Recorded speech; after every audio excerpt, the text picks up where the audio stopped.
बाजार के आखिरी घंटे का हर एक्शन, सटीक विश्लेषण, मुनाफे वाले आइडियाज।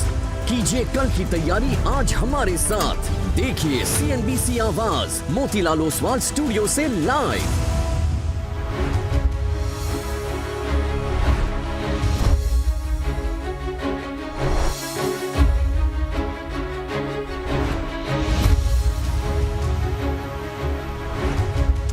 नमस्कार, CNBC आवाज मोतीलाल ओसवाल लाइव स्टूडियो में आप सभी का स्वागत है। आप देख रहे हैं कमाई का अड्डा। मैं हूं आपके साथ श्रेया ठाकुर और मार्केट में जिस तरीके से एक अच्छी सी रिकवरी आई है वो आपकी स्क्रीन पर। हालांकि बैंक निफ्टी की बात कर रही हूं मैं। बैंक निफ्टी देखिए 108 अंक ऊपर और PSU बैंक ने जिस तरीके से साथ दिया है आज बैंक निफ्टी का आपकी स्क्रीन पर जग जाहिर है वो।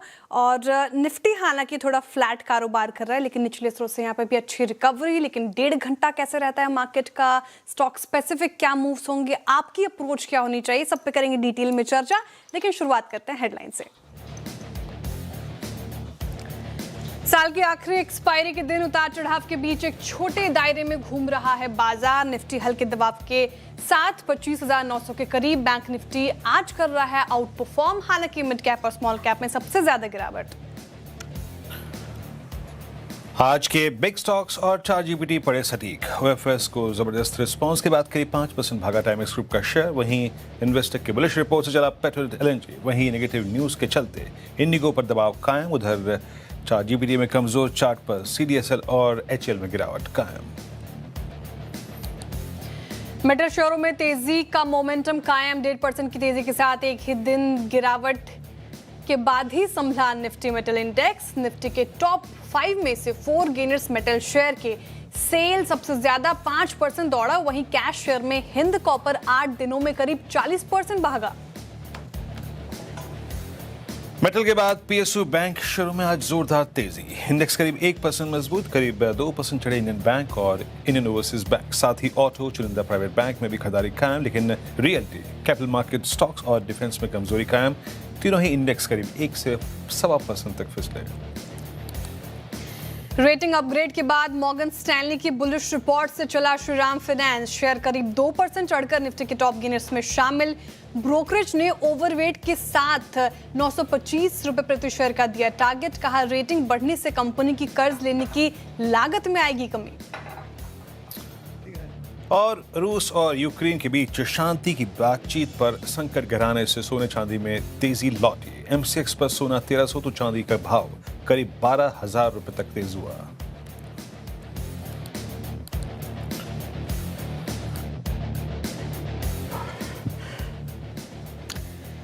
ओके, तो स्वागत है आप सभी का। आप देख रहे हैं कमाई का अड्डा और मेरे साथ है ऑब्वियसली मैनेजिंग एडिटर अनुज सर और वीरेंद्र जी जो आखिरी के 1.5 घंटे संभालेंगे बाजार को। लेकिन बाजार की बात की जाए सर, बैंक निफ्टी में जिस तरीके से हमें रिकवरी देखने को मिली, इनफैक्ट PSU बैंक्स जिस तरीके से आज परफॉर्म कर रहे हैं, शुरुआत में मेटल्स से ही एक ग्रीन सिग्नल मिल रहा था लेकिन PSU बैंक्स और इनफैक्ट कल के सत्र में भी देखा था हमने कुछ चुनिंदा स्टॉक्स PSU बैंक्स के चले।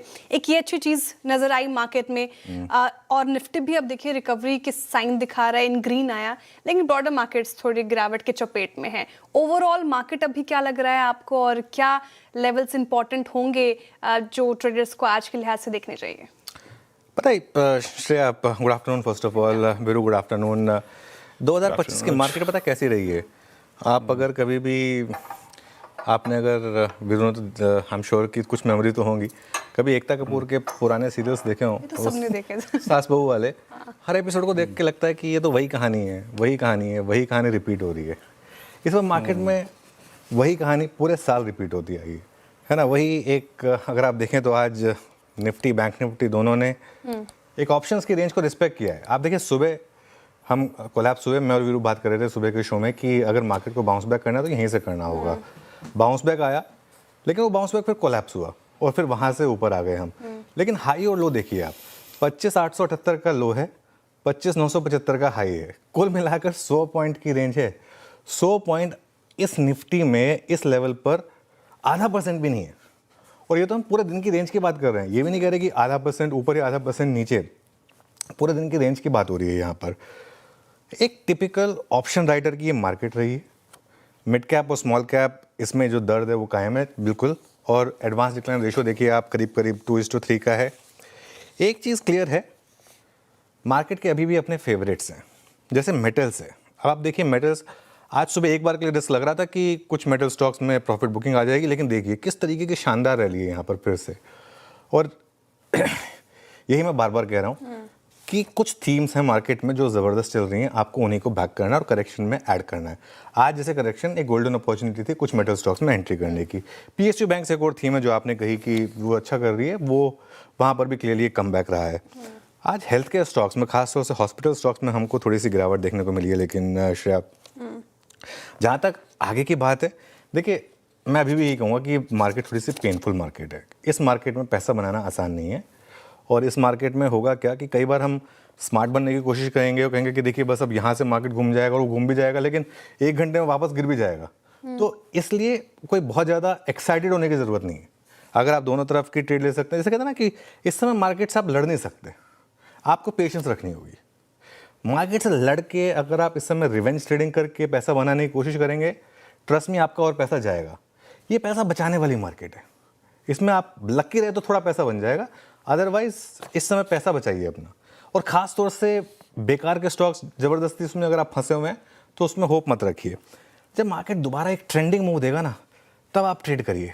इस मार्केट में हाइंडसाइट में ट्रेडिंग अच्छी लगेगी आपको, पेपर ट्रेडिंग आपको अच्छी लगेगी, लेकिन लाइव मार्केट में अगर इस मार्केट को आप ट्रेड करने जाएंगे ना, मार्केट आपको दोनों तरफ पनिश करेगी।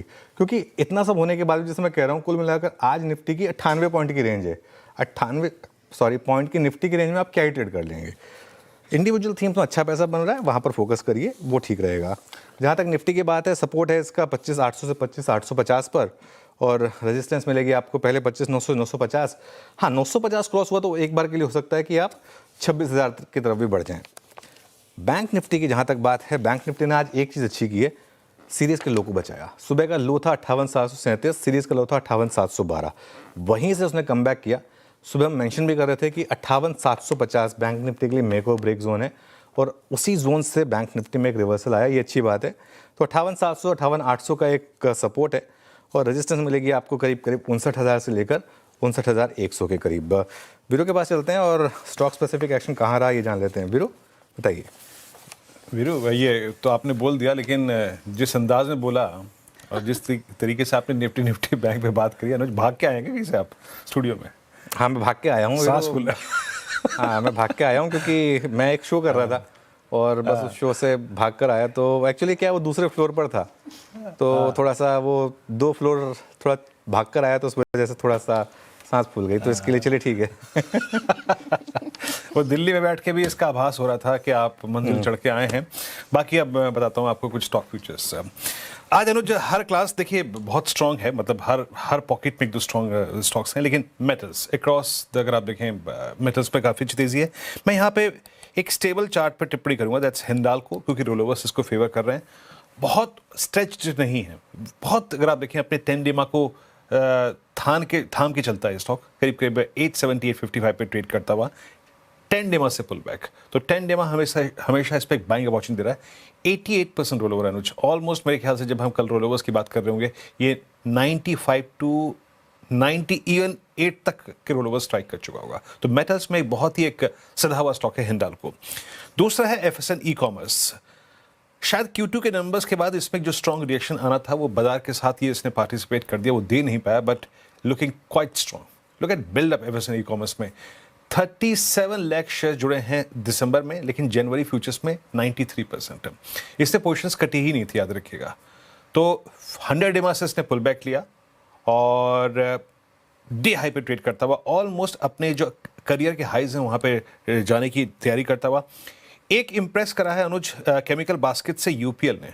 डे हाई पे ट्रेड करता हुआ 782, क्लासिकल फ्लैग ब्रेकआउट बिटवीन 7 अक्टूबर से और सीएमपी के बीच में।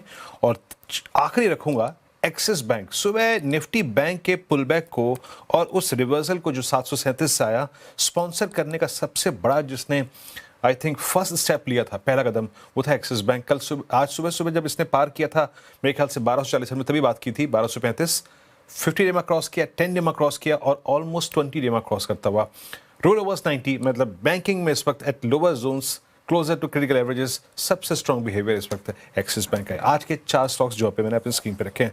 अनुज अब हम एक नए साल में एंटर कर जाएंगे कल से हम नई सीरीज में एंटर कर चुके होंगे।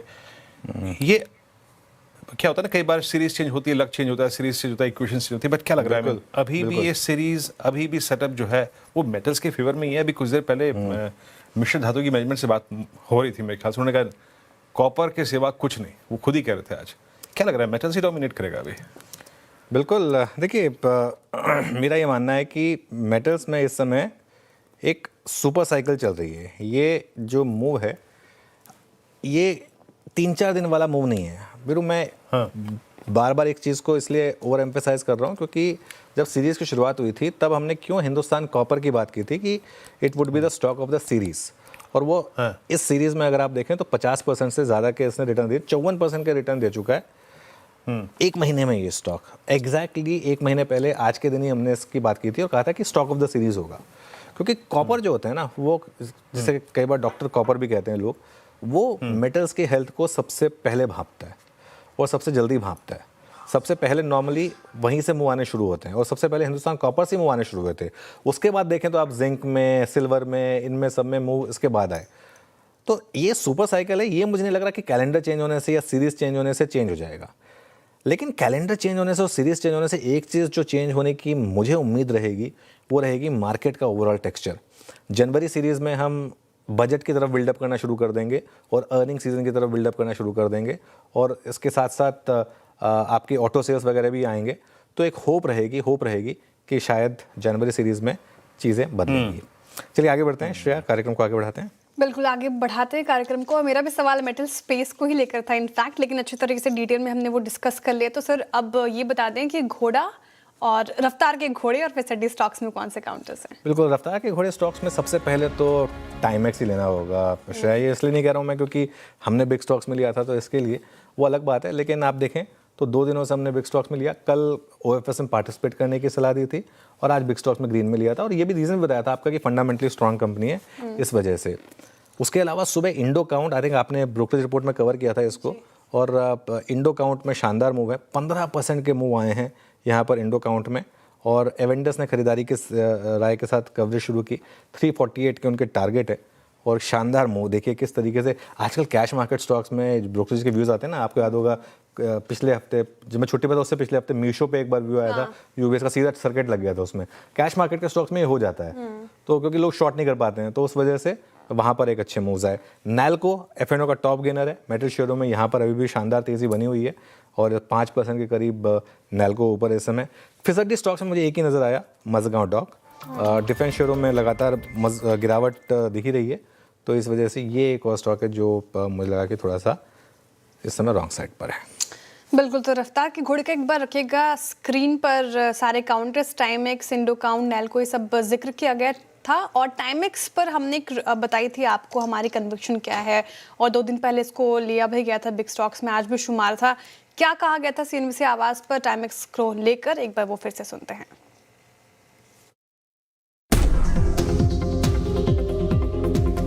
आज आपके लिए एक अपॉर्चुनिटी है, नॉन रिटेल में अप्लाई करिए। रिटेल में नहीं मिलता है कोई ढंग का, आपको नॉन रिटेल में अप्लाई करना होता है। आपको इन्वेस्टमेंट के लिए एक अच्छा मौका है, क्योंकि कंपनी का परफॉर्मेंस अच्छा रहा है, 2 क्वार्टर के नंबर्स अच्छे रहे हैं इसके। कल भी आपको याद होगा हमने OFS में पार्टिसिपेट करने की एक राय दी थी, ये कहा था कि नॉन रिटेल में पार्टिसिपेट करिए। क्यों मैं इस OFS को लेकर पॉजिटिव हूँ, क्योंकि मैंने कल भी जो व्यू लिया था कि पिछले 2 क्वार्टर के अगर आप नंबर देखेंगे तो काफ़ी शानदार रहेंगे, और काफ़ी बड़े HNI इन्वेस्टर्स ने यहाँ पर पार्टिसिपेट भी किया है। तो देखा आपने व्यू क्या ले गया था टाइमेक्स को लेकर, और शानदार मूव्स इस पर्टिकुलर काउंटर में देखने को मिल रहे हैं। 5.6% की तेजी के साथ कर रहा है कारोबार, तो CNBC आवाज़ के साथ बने रहने में ही फायदे हैं। चलिए अब ट्रेंडिंग स्टॉक्स की बात कर लेते हैं। मार्केट थोड़ा रिकवर हो रहा है, अब देखते हैं कि रिकवरी कितनी टिकाऊ है, लेकिन शुरुआत करते हैं तेजी के ट्रेंडिंग स्टॉक्स के साथ। श्रीराम फाइनेंस, आज रिपोर्ट आई थी काफ़ी बुलिश रिपोर्ट ब्रोकरेज की तरफ से, केयर रेटिंग में भी का नाम आया श्रीराम फाइनेंस का, AAA की रेटिंग मिली है, तो वो 2.5% अप हो गया। हिंडाल्को पूरा मेटल स्पेस अच्छा कर रहा है, तो टाटा स्टील और हिंडाल्को 0.2% की तेजी के साथ कर रहा है कारोबार। एक्सिस बैंक, अभी वीरेंद्र जी भी जिक्र कर रहे थे, 1.5% की तेजी के साथ कर रहा है कारोबार। और बैंकिंग स्पेस में हमने देखा एक पुल बैक भी आया है। अगेन सेल नैल्को वायदा के टॉप गेनर्स में शुमार है। ये अब शानदार पूरा पैक करता हुआ 5.5% से ज्यादा की तेजी सेल में देखने को मिल रही है। एनएमडीसी और जिंदल स्टील ने भी इस लिस्ट में अपनी जगह बनाई है 3% से ज्यादा की तेजी के साथ। लेकिन बैकफुट पर होटल माफ कीजिएगा हॉस्पिटल और हेल्थ केयर स्पेस नजर आ रहे हैं। मैक्स हेल्थ केयर 2% से ज्यादा की गिरावट के साथ कर रहा है यहाँ पर कारोबार। इटर्नल में ब्लिंकिट के सीएफओ को रेजिग्नेशन को लेकर खबर आई थी तो उसका एक इम्पैक्ट लगभग 1.5% नीचे। अपोलो हॉस्पिटल 1.5% नीचे और एसबीआई लाइफ भी गिरकर कर रहे हैं कारोबार। इसके अलावा अगर आप देखें तो डिफेंस स्पेस में जैसा कि अभी जिक्र हो रहा था, एक बैकफुट पर करता हुआ एक डेंट पड़ता हुआ तो मजगांव डॉक 3% नीचे है। एंजल वन पूरा स्पेस में काफ़ी यहाँ पर डेंट तो 3% नीचे। एनसीसी लिमिटेड भी लगभग 3% और सोलर इंडस्ट्रीज में भी 3% से ज़्यादा की गिरावट देखने को मिल रही है। ये तो हो गए ट्रेंडिंग स्टॉक्स के बाद, लेकिन शो फ्लो समझाते हैं क्या क्या होगा इस कार्यक्रम में। तो फंडामेंटल राय देने के लिए हमारे साथ हैं मार्केट स्मिथ इंडिया के मयूरेश जोशी जी। टेक्निकल कॉल्स लेंगे हम प्रकाश गाबा, मानस जायसवाल, राजेश सातपुते, रचना वैद्य, कविता जैन और अमित सेठ जी से। 2:15 पर आशीष बताएंगे आपको श्रीराम फाइनेंस में तेजी क्यों है। 2:20 पर यतिन मोता से समझेंगे आज निफ्टी इंडिसेस की रीबैलेंसिंग में क्या बदलेगा। 2:30 बजे बीमा सेक्टर पर एक्सक्लूसिव खबर लेकर आएंगे यश जैन। 2:35 पर आशीष चतुर्वेदी से ही समझेंगे कि 2 दिनों से मिश्र धातु क्यों चल रहा है। 2:45 पर होरमास फताखिया आपको बताएंगे कि नई लिस्टेड कंपनियों पर फोकस क्यों है। 2:50 पर 2026 के आउटलुक पर चर्चा के लिए हमारे साथ जुड़ेंगे एमके इन्वेस्टमेंट मैनेजर के executive director and fund manager Sachin Shah ji. 3:05 पर यतिन जी से लेंगे डीलिंग रूम चेक। 3:10 पर उनसे से कल के लिए स्ट्रैटेजी। 3:15 पर लेंगे बीटीएसटी एसटीबीटी कॉल्स। ओके, चलिए हमारा पैनल तैयार है और शो की शुरुआत करेंगे स्ट्रैटेजीज के साथ। गुड आफ्टरनून आप सभी को। गाबा सर बताइए आपके इस समय की ट्रेड क्या रहेगी? गुड आफ्टरनून टू यू और सभी पैनल्स को गुड आफ्टरनून। मेरा स्टॉक का जिसमें मोमेंटम है वो है कैनरा बैंक। अब कैनरा बैंक ट्रेड कर रहा है 153.75 पर। इसमें मोमेंटम बहुत अच्छा है और कंसोलिडेशन के बाद ब्रेकआउट मिला है आज। स्टॉप लगाएंगे करीब 153 का, मतलब 70-80 पैसे का, ज्यादा नहीं। टारगेट 156 और हायर जोन आते दिनों में पॉसिबल है 160 तक। आई थिंक 156 एक सही टारगेट रहेगा कैनरा बैंक का।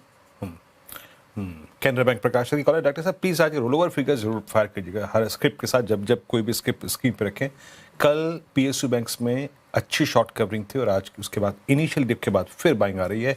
85% रोल ओवर, दैट्स गुड, अच्छी बात है। और अच्छी शॉर्ट कवरिंग दिसंबर फ्यूचर्स में याद रखिएगा। मानस गुड आफ्टरनून, आपका ट्रेड क्या है? Good afternoon Virendra ji. तो देखिए लॉरेस लैब में खरीदारी करने की राय रहेगी। लॉरेस लैब में 2-3 दिन से हम कंसोलिडेशन देख रहे थे, लेकिन आज हमें एक ब्रेकआउट देखने को मिला है। करंट लेवल्स पे लॉरेस लैब में खरीदारी करनी है। 1079 का आपको स्टॉप लॉस लगाना है और 1125 के टारगेट सेट करने हैं। ये कैश लेवल्स है।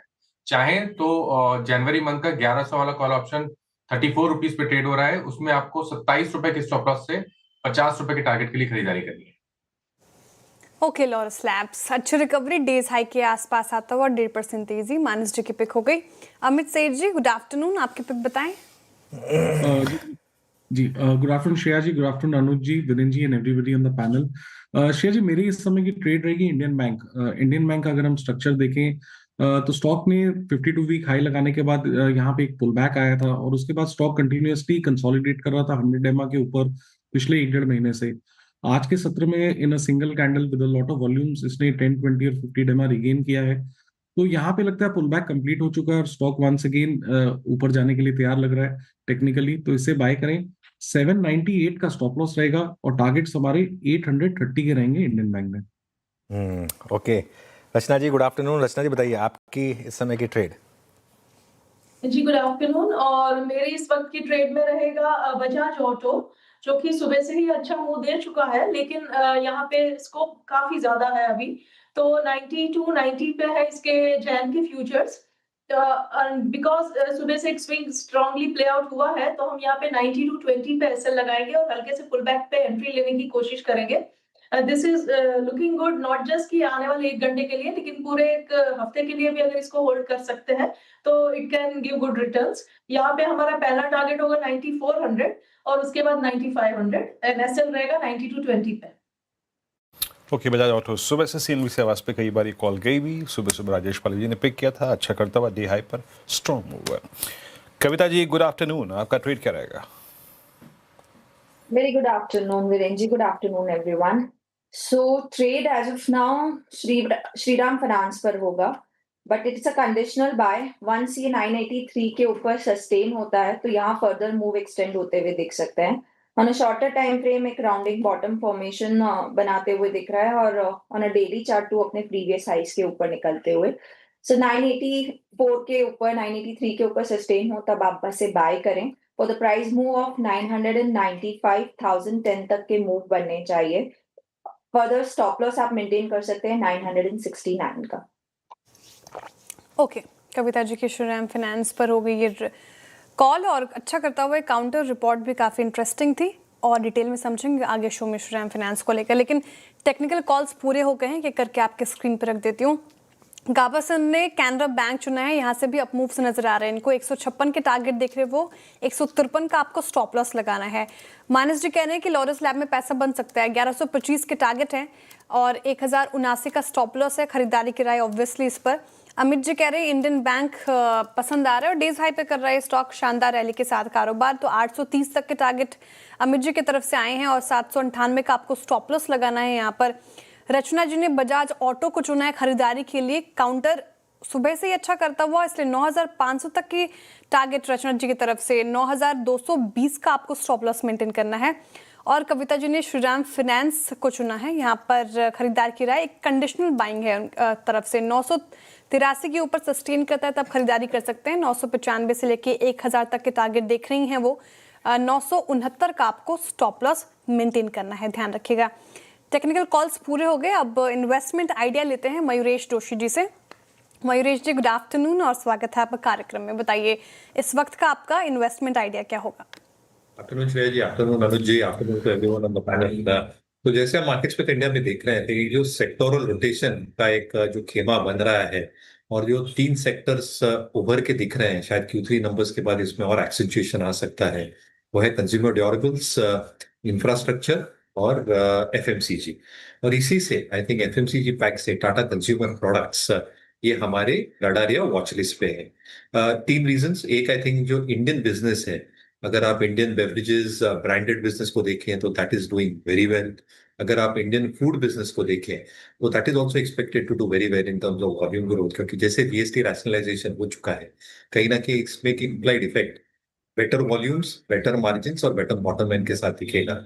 जो इनके एक्विजिशन के साथ साथ संपन्न का पोर्टफोलियो है, वहां पे आई थिंक एक सिग्निफिकेंट ग्रोथ हम उम्मीद कर रहे हैं अगले कुछ तिमाहियों में, जिससे इबिटा मार्जिन में एक बहुत बड़ा इजाफा हो सकता है. As far as their overseas businesses are concerned, specifically coffee business, management खुद कह रही है कि शायद प्राइस हाइक्स लेने पड़ेंगे, क्योंकि कॉफी की जो कीमतें हैं वहां पे थोड़ी बढ़ोतरी देखने मिली है. तो कहीं ना कहीं जैन में शायद प्राइस हाइक्स देखने मिले as far as their international coffee business is concerned. Starbucks steady state में है with steady earnings and steady store openings, जिसके वजह से ओवरऑल नंबर्स ठीक ठाक आने के लिए as far as Starbucks standalone operations are concern. Overall consolidated numbers देखेंगे आप तो हमें एक बहुत अच्छा प्रदर्शन देखने मिल सकता है अगले कुछ तिमाहियों तक. Specifically I think recovery in Q3 and a significant performance in Q4 with margins improving and bottom line जो फ्री कैश फ्लोज है वहां पे भी एक सिग्निफिकेंट इंप्रूवमेंट. तो ये स्टॉक रेटिंग रैंकिंग के हिसाब से हमारे वॉच लिस्ट पे नजर पे बनाते हैं. ओके, चलिए. तो ये स्टॉक आपके रेडार पर टाटा कंज्यूमर प्रोडक्ट्स. अब बात करते हैं आज के टॉप निफ्टी गेनर की, और इस सीरीज़ में शायद निफ्टी का टॉप गेनर रहा है ये श्रीराम फाइनेंस. जी हाँ, लगातार इस स्टॉक पर एक पॉजिटिव व्यू भी लिया गया था चैनल पर, लेकिन केयर की रेटिंग अपग्रेड के बाद इसमें अच्छी तेज़ी है और ये निफ्टी का टॉप गेनर बना हुआ है. आशीष से समझ लेते हैं सारी डिटेल्स. आशीष, गुड आफ्टरनून. Good afternoon. और ज़बरदस्त तेज़ी स्टॉक में देखने को मिली. पिछले 1 महीने में देखें तो 14%, और इस साल की बात करें तो क्या शानदार रिटर्न्स बन गए. 67% के मैसिव बड़े गेन्स इस स्टॉक में देखने को मिले. लगातार लाइफ हाइस पर ट्रेड कर रहे हैं स्टॉक और सिर्फ तेज़ी आ रही है. आज भी देखें तो 2% से ज़्यादा का मूव है. और दरअसल अगर आप देखें तो जो MUFG ने 40,000 करोड़ की इन्वेस्टमेंट का अनाउंसमेंट किया था, इसके बाद माना ही जा रहा था कि कुछ रेटिंग अपग्रेड्स देखने को मिलेंगे, और ये पहला अपग्रेड है जहां पर आप देखें तो केयर ने इनकी जो NCD और सबऑर्डिनेट डेट की रेटिंग है इसमें बढ़ोतरी की है, और साथ में जो आउटलुक है उसे पहले की तरह स्टेबल को बरकरार रखा है. लेकिन इसके पीछे एक और कारण ये भी है कि फाइनेंशियल परफॉर्मेंस आप देखें तो अब तक पिछले 2 क्वार्टर्स का काफ़ी बढ़िया है. FY25 in terms of AUM growth company के लिए बहुत बढ़िया देखने को मिला था और साथ में आप देखें तो ये रेटिंग अपग्रेड मिल गया। अब इससे फ़ायदा ये होगा कि कंपनी की जो बोरिंग कॉस्ट होती है इसमें रिडक्शन आपको देखने को मिलेगा और ये किसी भी लेंडर के लिए अपने आप में बड़ा सिग्निफिकेंट हो जाता है।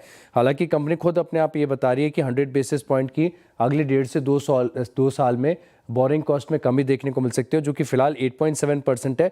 लेकिन ये रेटिंग अपग्रेड आगे जाके फाइनेंशियल्स में और फर्दर इंप्रूवमेंट लेकर आएगा और इसी के चलते देखें तो लगभग तकरीबन 3% की तेज़ी नज़र आ रही है। शुक्रिया आशीष। 3% आज तेज़ है ये, लेकिन इसका अगर आप 3 महीने का चार्ट देखेंगे तो आई थिंक ज़बरदस्त तेज़ी आपको देखने को मिलेगी। करीब 60% के रिटर्न्स 3 महीने में श्रीराम फाइनेंस ने आपको डिलीवर करके दिए हैं। आपको याद होगा श्रेया, जब डील हुई थी तब भी एक बात कही थी मैंने कि बहुत लोगों ने शायद ये रैली मिस की थी, तो उनको लगा कि अब ये और स्टॉक नहीं चलेगा और उसके बाद भी रुका नहीं है स्टॉक और वन वे है। और मेरा पर्सनल मानना अभी भी यही है कि अगर आपका 2 से 3 साल का व्यू है, आपको एक फ्लोर मिल गया है जिस प्राइस पर। हाँ, और लॉन्ग टर्म का अगर आप नज़रिया है, जिस आपको याद है मन्नापुरम की क्या री रेटिंग हुई थी, एक बार एक बड़ा इन्वेस्टर आया था, तो यहाँ पर भी एक बड़ा इन्वेस्टर आया है और वैल्यूएशन कंफर्टिंग है बहुत ज़्यादा अभी भी इसके चोला के मुकाबले, और CV साइकिल अपग्रेड में है इस समय। तो इन सब चीज़ों को अगर आप जोड़ दें तो यहाँ से भी मुझे लग रहा है कि बहुत पॉजिटिव रिटर्न्स जनरेट हो सकते हैं। मयूरेश जी, श्रीराम फाइनेंस पर आपका क्या व्यू होगा इन लेवल्स पर? जिनके पास एब्सोल्युटली कॉन्कर, इनके पास से बिल्कुल बने रहना चाहिए। आई थिंक 2 चीज, आई थिंक ये मैसिव फंड इन्फ्यूजन है, where others are probably struggling कि कैपिटल कहाँ से आएगा। इनके पास आई थिंक एक कैपिटल बेस रेडी हो जाएगा और वो भी मैसिव, जो आई थिंक ये राइट डायरेक्शन में यूज करेंगे। You are absolutely right. I think CV cycle is turning for the better. दूसरी चीज, आई थिंक अगर इनके एक अनसिक्योर्ड या पर्सनल लोन पोर्टफोलियो देखे, is very very minimalistic compare to its peers. 4 या 5% पे कैप्ड है, जिसके वजह से जो एक इनहेरेंट डर है कि जो नया कैपिटल आएगा, क्या एलोकेशन वही खेमों में होगा जहां पे उन्होंने एग्जिस्टिंग ग्रोथ देखी है। तो मुझे लगता है हाँ, क्योंकि I think the management is very very clear कि जो अनसिक्योर्ड पोर्शन है एक सर्टेन लेवल के ऊपर उन्हें नहीं लेके जाना है। और इसलिए आई थिंक जो प्रोडक्ट्स जहां पे निम स्प्रेड्स का एक अच्छा प्रदर्शन हो सकता है, they will expand it quite significantly. दूसरा, आई थिंक जो बोरोइंग कॉस्ट है, जैसे आशीष बता रहे थे, that should start coming of significantly. और एक जो इम्प्लाइड इफेक्ट होता है कोई भी एनबीएफसी के बैलेंस शीट में, advances growth going at a good pace, borrowing cost remaining stable, NIMs expanding, will relatively mean जो आरओएस और आरओईज ये पोस्ट कर रहे हैं आज के तारीख में, इसमें भी इजाफा देखा जा सकता है। वैल्यूएशन के हिसाब से I think it is still trading at reasonable levels, it is not expensive as we speak. क्योंकि अगर हम ग्रोथ वेक्टर्स पेंसिल इन करें FY27 FY28 एग्जिट, तो कहीं ना कहीं वैल्यूएशंस भी ठीक ठाक ही लग रहे हैं। तो जिनके पास है बिल्कुल बने रहना चाहिए। अगर डिक्लाइंस मिलते हैं तो फ्रेश खरीदारी कीजिए। एक क्लियर डिस्क्लेमर, ये स्टॉक हमारी ग्लोबल पोर्टफोलियोज में आउटस्टैंडिंग है। श्रीराम फाइनेंस पे आपका टेक है। इस बीच कुछ स्टॉक्स को और लेके आते हैं, वहाँ मैं आपकी स्क्रीन पे रखूंगा जो कि अपनी ट्रजेक्टरी को चेंज कर रहे हैं और एक बड़े कोलैप्स की तरफ बढ़ रहे हैं। जरा प्लीज़ एक बार आप लेके आइए जुबिलेंट फूड वर्क्स। एक ऐसी रेंज, मतलब 460 465 जहाँ से ये पुल बैक दे सकता था, वो मैं इसलिए कह रहा हूँ कि अगर आप जुबिलेंट के लगभग 2022, 23, 24, 25 इन मल्टी ईयर चार्ट्स को देखें तो आप क्लियरली कह सकते हैं extreme weakness below 560 and strength above 560। अभी उस ट्रजेक्टरी में जा रहा है, that is called weak trajectory, और ये मल्टी मंथ लो ब्रीच कर रहा है। मानस, मैं शॉर्टिंग को, मैं शॉर्ट रोल ओवर्स को देख रहा हूँ स्क्रीन पे, वो मैं सेंस कर पा रहा हूँ। आपकी राय क्या है? क्योंकि ऑलरेडी मल्टी मंथ बेस टूट चुका है आपका, जो करीब 565 पे था। क्या टेक है इस पर आपका?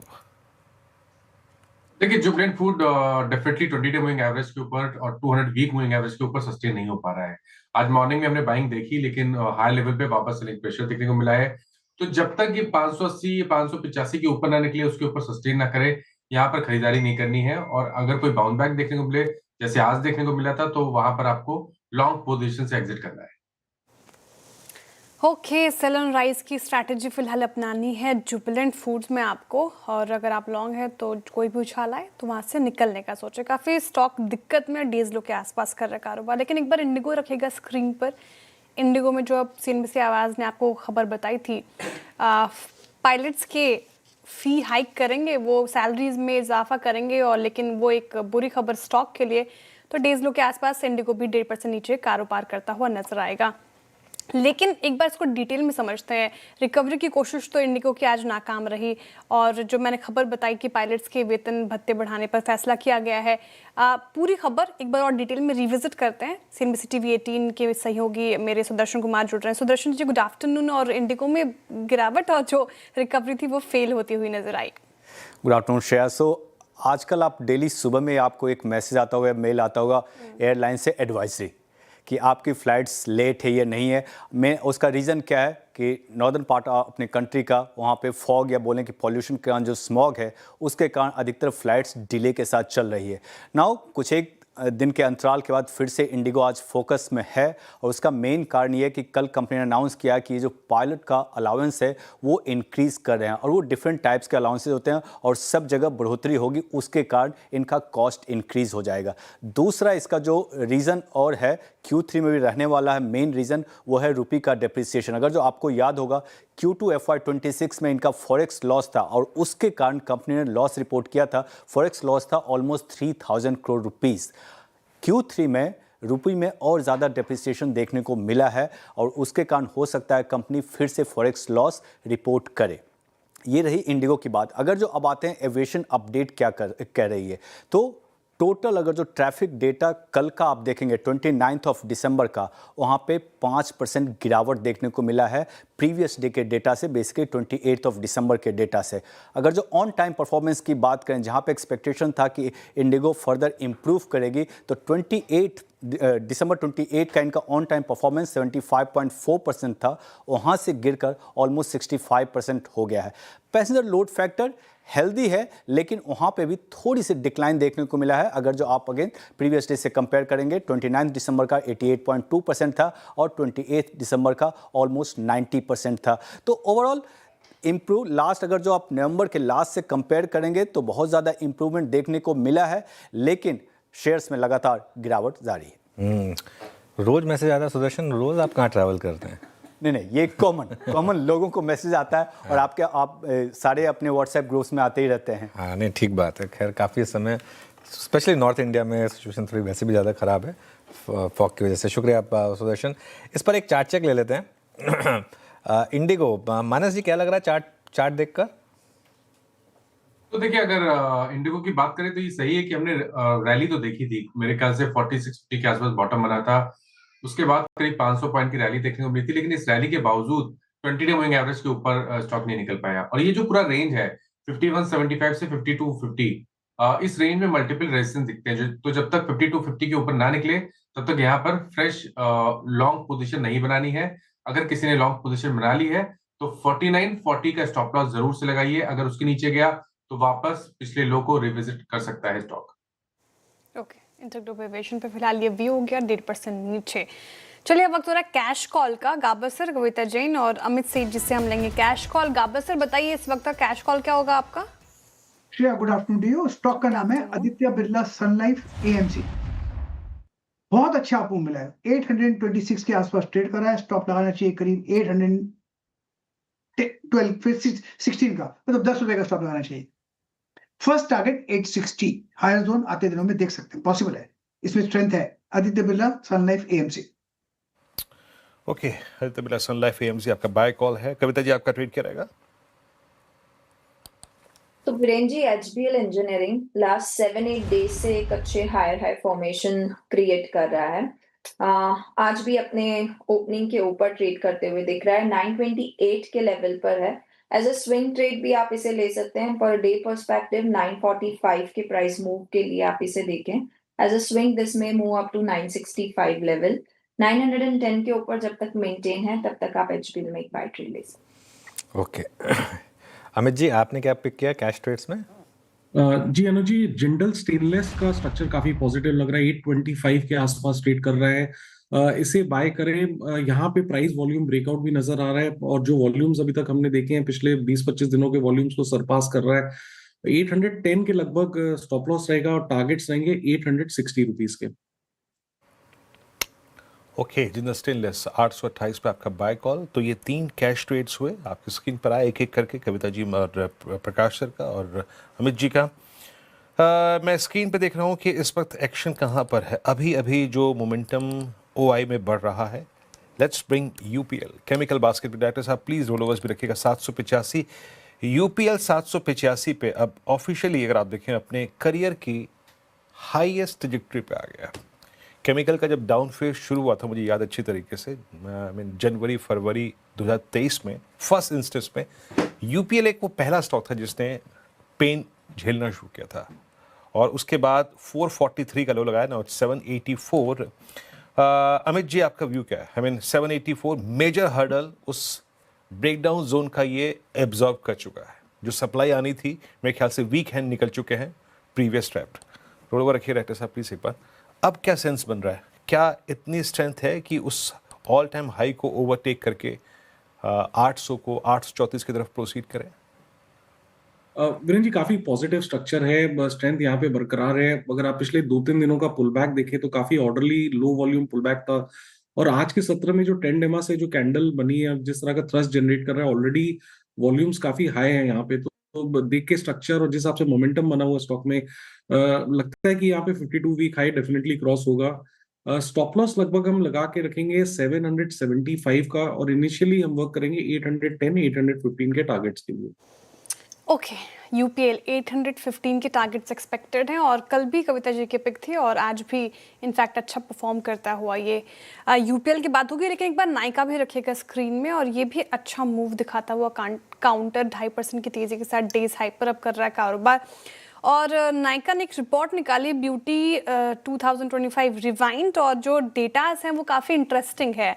मैं देख रही थी और इस रिपोर्ट में ये कहा गया कि अब ब्यूटी बस एक ट्रेंड नहीं बल्कि रोज़मर्रा का रूटीन बन चुका है, जो कि अच्छी चीज़ है। और जिस तरीके से मिंत्रा नाउ ने इंस्टेंट डिलीवरी, क्विक डिलीवरी, वहाँ पर रिपीट कस्टमर्स देखे, उसने कहीं ना कहीं इस पूरी कैटेगरी को पुश किया है। इनफैक्ट फ्रेगनेंस कैटेगरी में भी सब सिंगल परफ्यूम से लोग वार्डरोब परफ्यूम्स में, फ्रेगनेंस वार्डरोब में शिफ्ट हो रहे हैं। तो ये जो ट्रेंड है काफ़ी इंटरेस्टिंग है। मयूरेश जी, नाइका अच्छा परफॉर्म करता हुआ, रिपोर्ट भी और डेटा क्रंच किया तो काफ़ी अच्छी बाइंग 2025 में हुई है।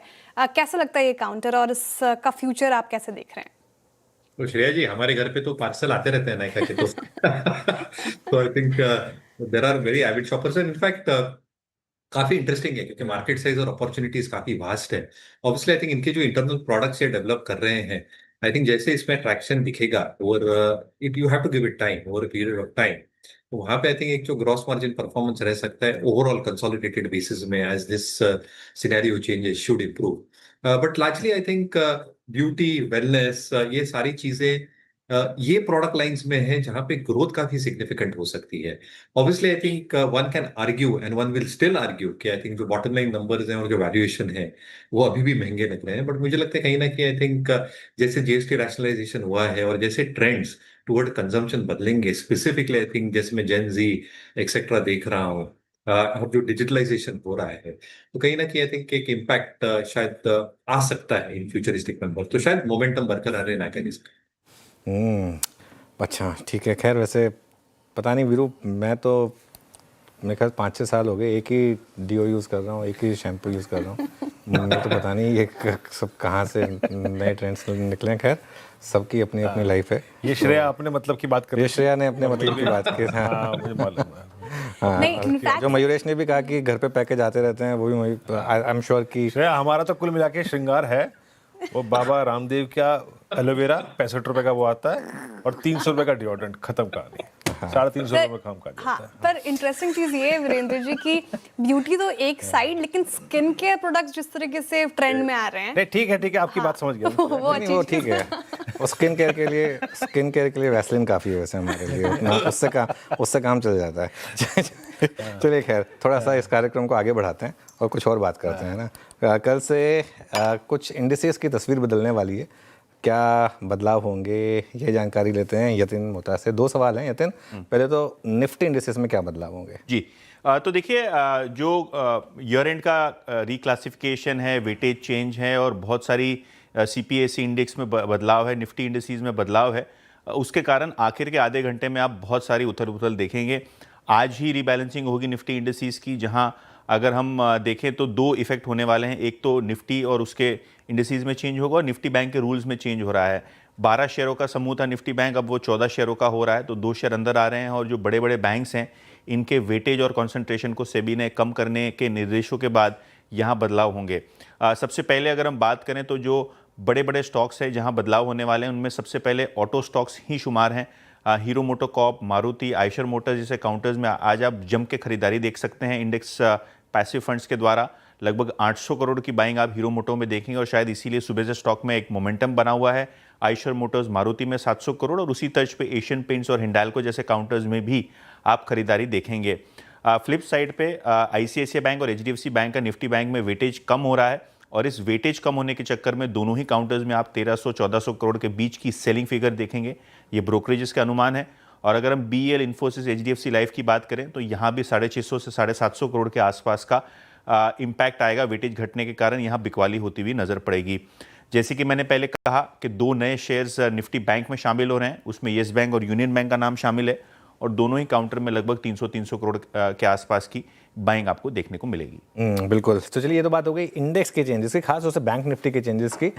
एफएनओ में क्या चेंजेस हो रहे हैं?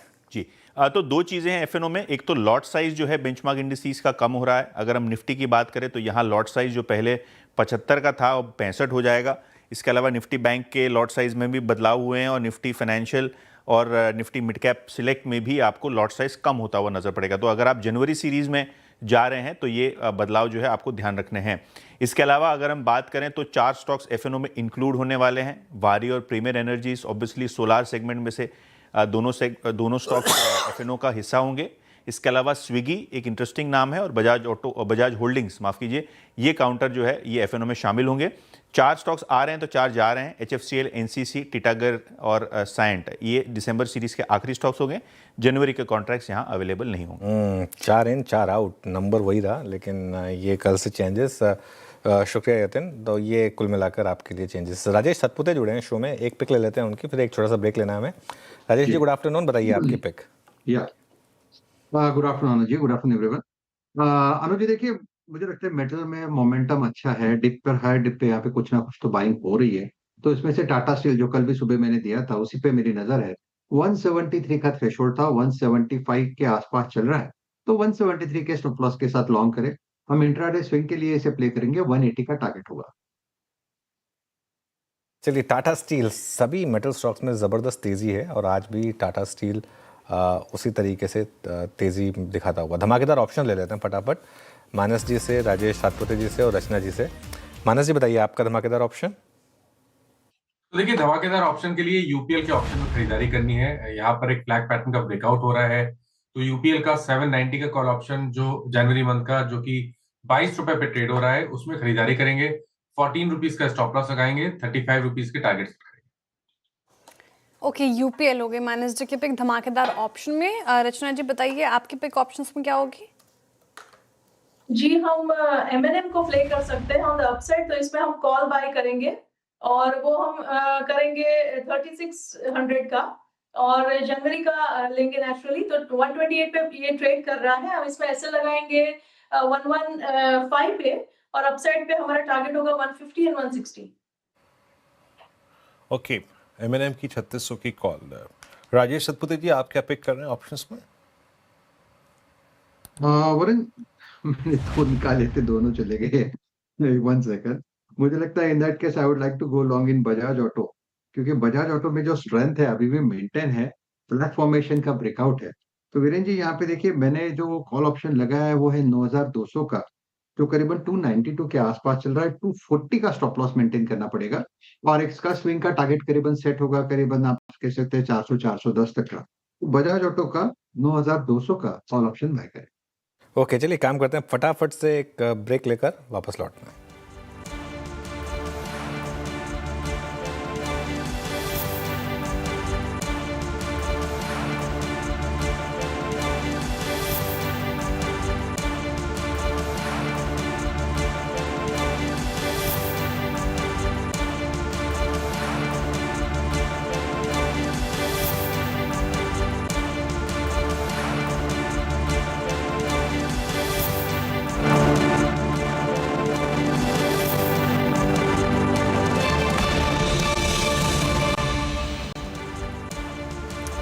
वेलकम बैक, आप देख रहे हैं कमाई का अड्डा सीएनबीसी आवाज़ पर और मार्केट देख रही थी मेटल्स में शानदार रैली जिस तरीके से हम लगातार आपसे बात कर रहे हैं। अब देखिए मेटल इंडेक्स एक बार रखिए स्क्रीन पर, डेज हाई पर 2% से ज़्यादा की तेज़ी निफ्टी मेटल में हमें देखने को मिल रही है।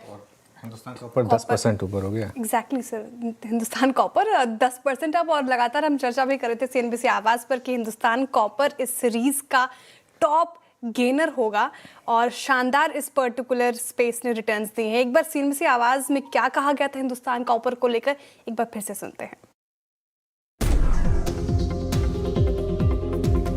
बिग स्टॉक में सबसे पहले हिंदुस्तान कॉपर, सबसे पहले इसलिए क्योंकि ये मेरी दिसंबर सीरीज़ की टॉप पिक होगी और मुझे लग रहा है कि ये दिसंबर सीरीज़ का टॉप परफॉर्मर हो सकता है क्योंकि मेटल्स पे मैं बहुत पॉजिटिव हूँ।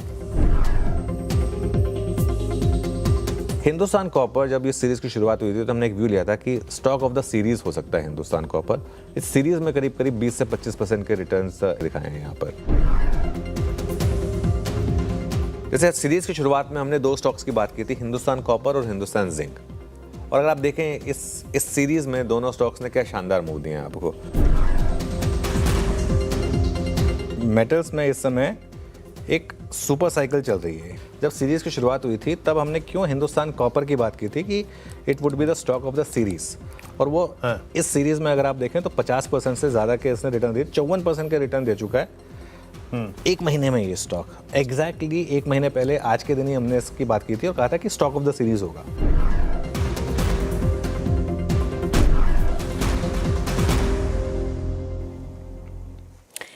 %10 अब आज के सेशन में हिंदुस्तान कॉपर, एक महीने पहले बात हुई थी इस सीरीज का टॉप स्टॉक होगा। हिंदुस्तान कॉपर देखिए एक महीने में इसने करीब करीब सर 58% के रिटर्न्स दिए। तो पहले कॉन्ग्रेचुलेशंस आपको, इतनी सटीक एनालिसिस और सटीक स्टॉक पिक।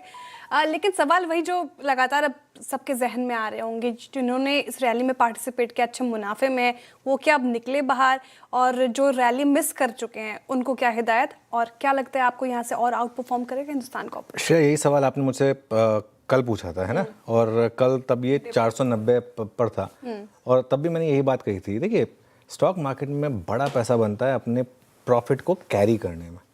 ये 338 339 पे चलिए हमने बात की थी इसकी आज के दिन ही एग्जैक्टली एक महीने पहले, और ये बात कही थी क्लियरली कि ये स्टॉक ऑफ द सीरीज़ होगा।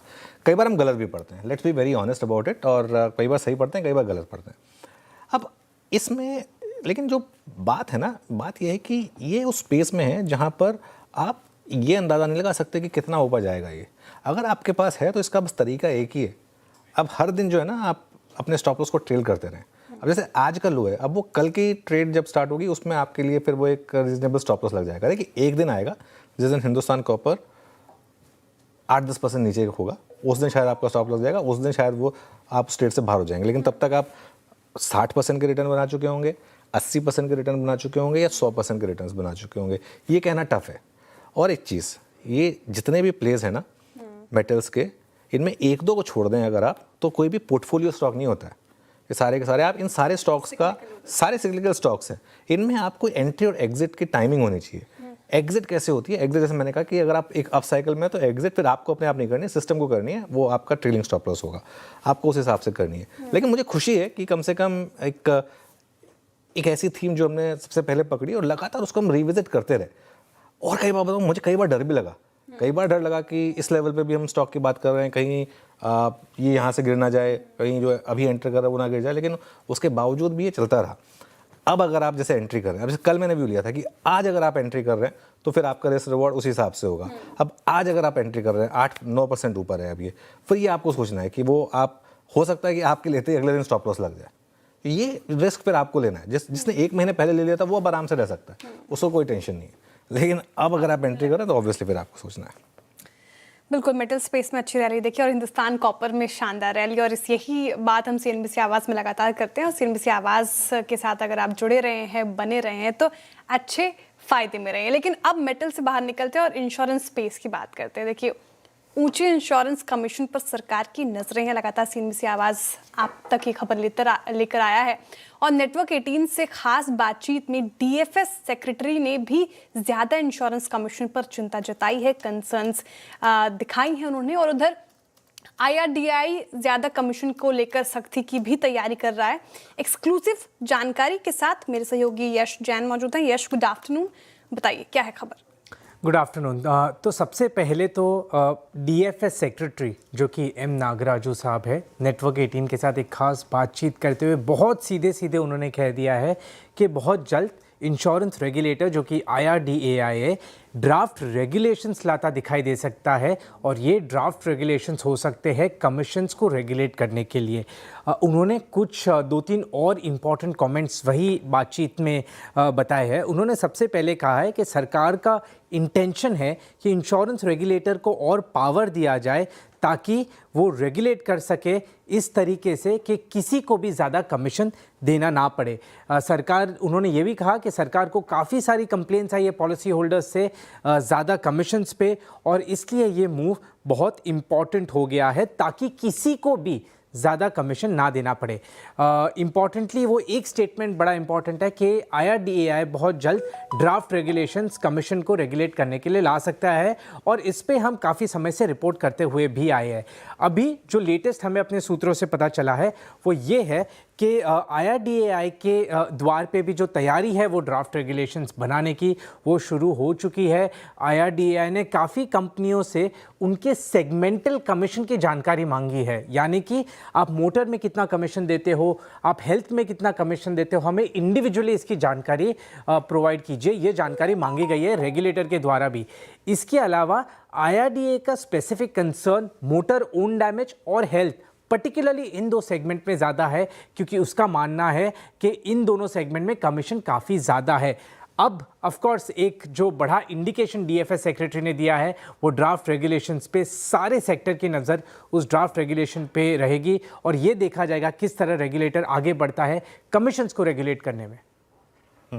यश, एक बात बताइए, आप क्योंकि स्पेस को बहुत बारीकी से देखते हैं, वर्ल्ड वाइड क्या कमीशंस होती हैं और क्यों सडनली इतना कमीशंस पे बातचीत होने लगी है?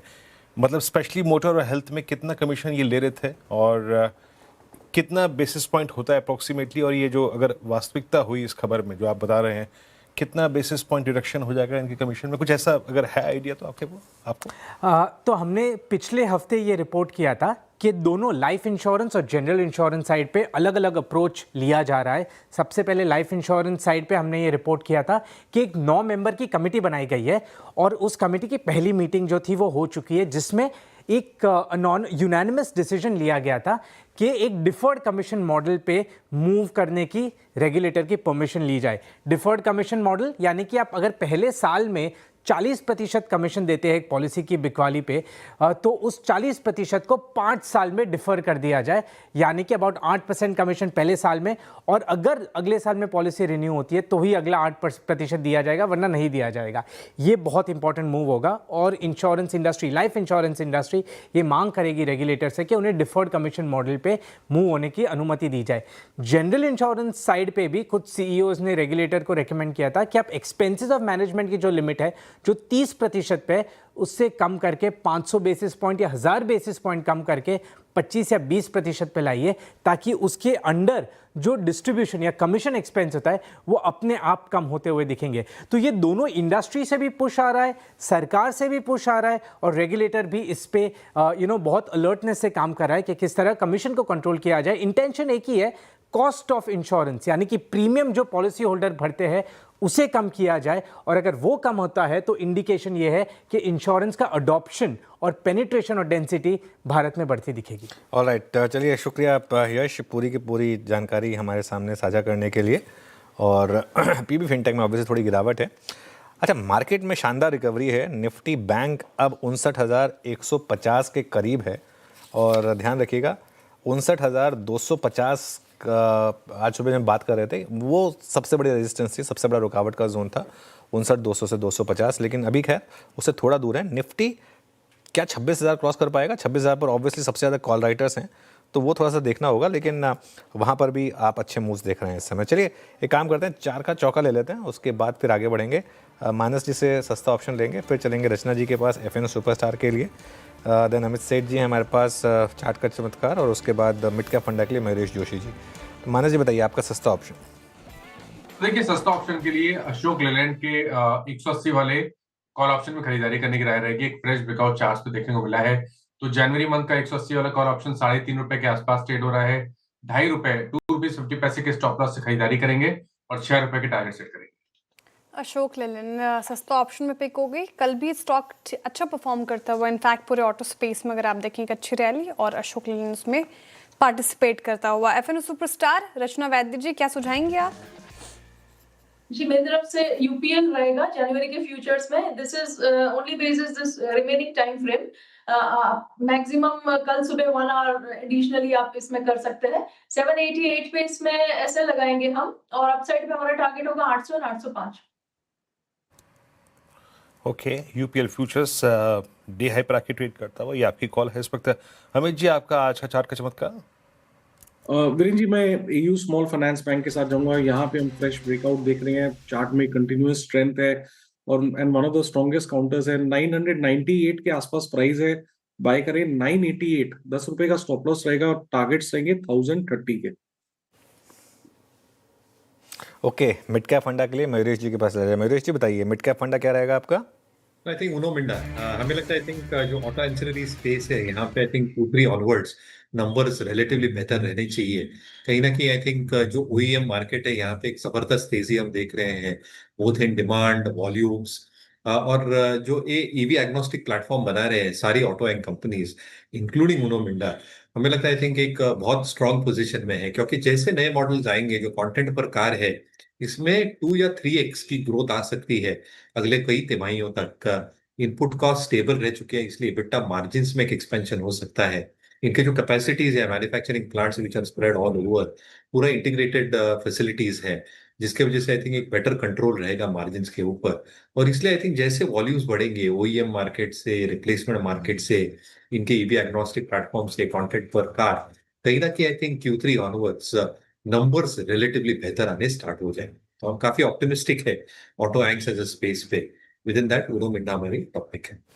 उनो मुंडा आपकी टॉपिक है। चलिए अब आपको बताते हैं चार का चौका का रिकैप। सस्ता ऑप्शन सबसे पहले मानस जी ने अशोक लेलैंड की जैन बनेटी कॉल दी। अशोक लेलैंड में शानदार मूव है, आज सुबह ChatGPT में भी था ये स्टॉक। ₹2.5 के स्टॉप लॉस, ₹6 के टारगेट यहाँ पर आपको सेट करने हैं। अगली ट्रेड आपको मिली रचना जी की तरफ से यूपीएल फ्यूचर्स पर 788 का स्टॉप लॉस, 800 और 805 के टारगेट्स हैं यहाँ पर। इसके बाद AU small finance bank Amit ji के पिक है, 988 के स्टॉप लॉस, 1030 के टारगेट यहाँ पर। और मिड कैप फंडा में मयूरेश जोशी ने जिन्हें लिया उनो मिंडा, यहाँ पर आपको बाय करना है। अच्छा श्रेया, मुझे ना काफ़ी दर्शकों के जैसे सवाल आते रहते हैं, किस लेवल का पेन आज सुबह में, जैसे मैं कह रहा था कि काफ़ी IPOs आए, 2-3 को छोड़ दें तो बाकी सब ने पैसा डिस्ट्रॉय किया है इन्वेस्टर्स का। मैं आपको एक और एग्जांपल देता हूँ। जारो इंस्टीट्यूट करके एक IPO आया था, सितंबर में आया था, याद है आपको? पता है कितने पे आया था IPO? कितने पे आया था? 890 पे। आज आधा हो गया उसका, मोर और लेस आधा हो गया। 445 पे आधा हो जाएगा। 890 पे ये IPO आया था, 445 पर आधा हो गया। अब बहुत लोग फंसे हुए हैं इसमें और पूछ रहे हैं कि कोई इसमें चांस है क्या। अब IPO फ्रेंजी में पैसा ऐसे ही डूबता है। अब जिन चीयर लीडर्स ने आपको रेकमेंड कर दिया और आप किस भी कारण से कर दिया, वो थोड़ा आपको आकर बताएंगे कि भाई अब इसमें क्या करना है, वो आपके लॉस की भरपाई थोड़ा ना करेंगे, क्योंकि उनका काम तो हो चुका है। अब आपको देखना है कि क्या करना है। और मैं सच बताऊं तो 2025 जाना जाएगा ऐसे ही IPOs के लिए।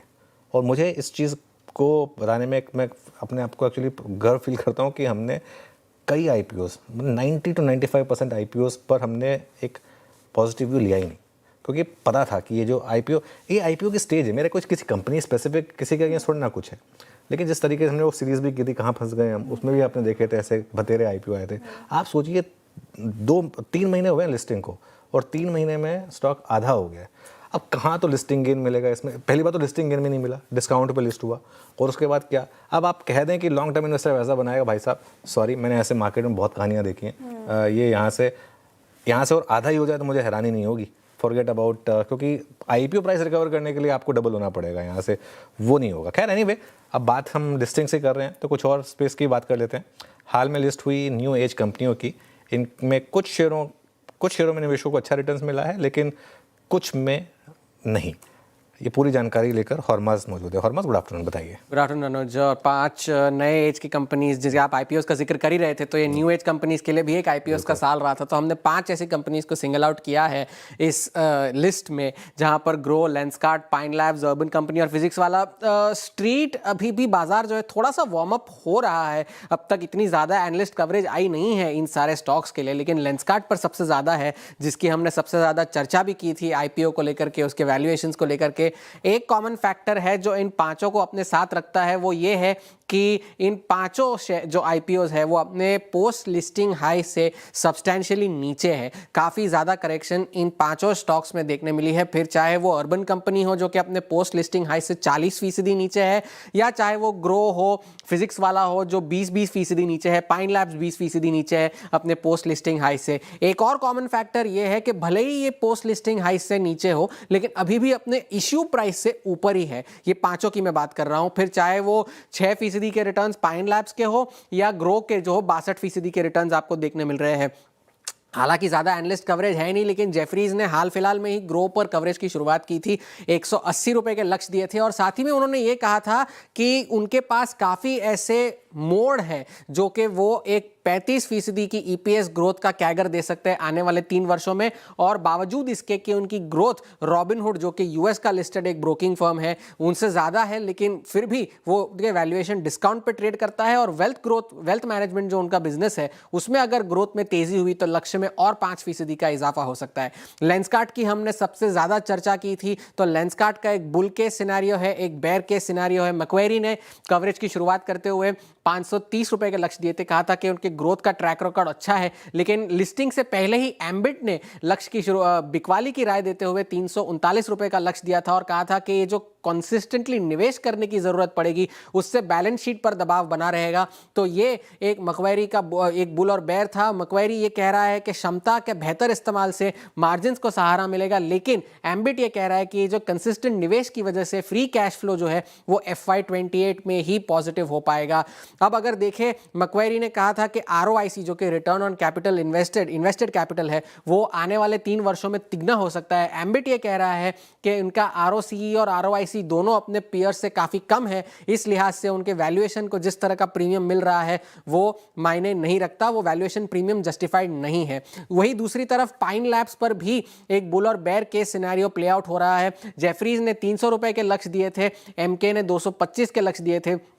एमके ये कह रहा है कि अन्य कंपनियों से कमजोर डिस्ट्रीब्यूशन है, जबकि जेफरीज ये मान रहा है कि रेवेन्यू में कैगर 23% का कैगर है, मार्जिन में सुधार हो सकता है, जबकि एमके ये कह रहा है कि सभी शेयरों में सेगमेंट्स में मार्केट शेयर में गिरावट देखने मिल रही है पाइन लैब्स में, और जेफरीज ये कह रहा है कि डिस्काउंट है वैल्यूएशन का, लेकिन एमके ये मान के चल रहा है कि रिस्क रिवॉर्ड जो है पाइन लैब्स का अच्छा नहीं है। अर्बन कंपनी पर अब तक कोई बुलिश रिकमेंडेशन नहीं आई है, लेकिन एक कंसेंसस व्यू ये है कि जो ज़्यादातर ग्रोथ अर्बन कंपनी की है वो भाव में शामिल है, और जो इंस्टा हेल्प जो उनकी नई यूनिट है उसमें जब तक वो निवेश करते रहेंगे उसमें नियर टर्म प्रॉफिटेबिलिटी पे असर पड़ता रहेगा। अब आगे इनके क्या ट्रिगर्स है? आगे इनके बड़े ट्रिगर ये है कि पहले तो इनके लॉक-इन्स खत्म होंगे तो जाके सप्लाई आएगी बाजार में, तीसरी तिमाही के नतीजे होंगे, बाजार को इसकी भी चिंता होगी कि लॉन्ग टर्म प्रॉफिटेबिलिटी का रोड मैप क्या है, और जैसे जैसे मिनिमम शेयर होल्डिंग से कंप्लाई करने के लिए प्रमोटर्स भी अपने जब शेयर्स बेचेंगे तब जाकर के और सप्लाई आएगी, तब ये सारे स्टॉक्स कैसे परफॉर्म करते हैं इस पर बाजार की सबसे ज्यादा नजर होगी। बिल्कुल, शुक्रिया हरमाज बहुत शानदार एनालिसिस के लिए। अर्बन कंपनी, मेरा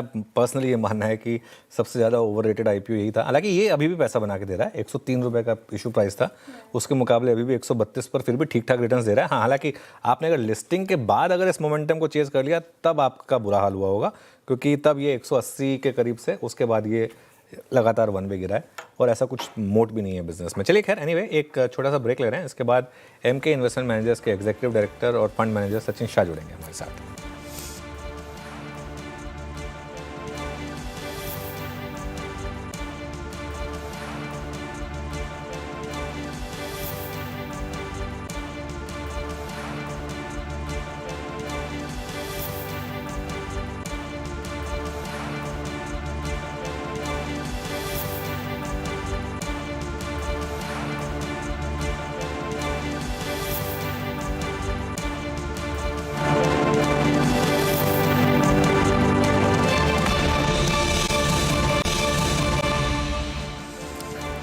ओके, चलिए सचिन शाह हैं हमारे साथ, उनसे बात करते हैं। Sachin, good afternoon. सचिन, सबसे पहले तो नव वर्ष की शुभकामनाएं, अग्रिम शुभकामनाएं। लास्ट हफ्ता इस साल का ये काफ़ी टफ साल रहा मार्केट्स के लिए। 2026 में आपका अप्रोच क्या रहेगा मार्केट को लेकर और किन थीम्स पर आप बुलिश होंगे? हाय अनुज, थैंक यू सो मच। धन्यवाद आपको हमको शो के लिए, थैंक यू सो मच। मुझे लगता है कि जो अगर आप देखें 2025 में 3 या 4 सेक्टर्स ने बहुत ही अच्छा रिटर्न दिया है। टॉप ऑफ द लाइन है मेटल्स, दूसरा है ऑटो, थर्ड है बैंकिंग। तो ये जो 3 सेक्टर्स हैं उन्होंने काफ़ी अच्छा रिटर्न दिया है। और जो हिसाब से अभी ट्रेंड दिख रहा है, शायद ये तीनों सेक्टर में momentum I think will continue over there. Particularly मुझे लगता है कि जो बैंकिंग सेक्टर है वहाँ पे प्राइवेट सेक्टर बैंकिंग और ऑल्सो सिलेक्टेड पीएसयूज जो है, बट ज़्यादातर प्राइवेट सेक्टर बैंकिंग, यहाँ पे एट द मोमेंट जो है रिस्क रिवॉर्ड बहुत ही फेवरेबल है for investors for the next 12 to 18 months. मुझे लगता है कि इनके रिजल्ट्स भी अच्छे आएंगे। वहाँ पे क्रेडिट ग्रोथ अभी अच्छा पिकअप हुआ है, प्लस उनके मार्जिन्स भी अभी स्टेबल हो चुके हैं और and asset quality continues to remain strong.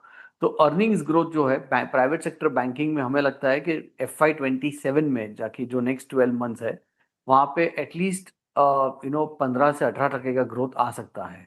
तो डेफिनेटली वहाँ पे एक अच्छा वैल्यूएशन भी है। So that definitely is a very positive sector.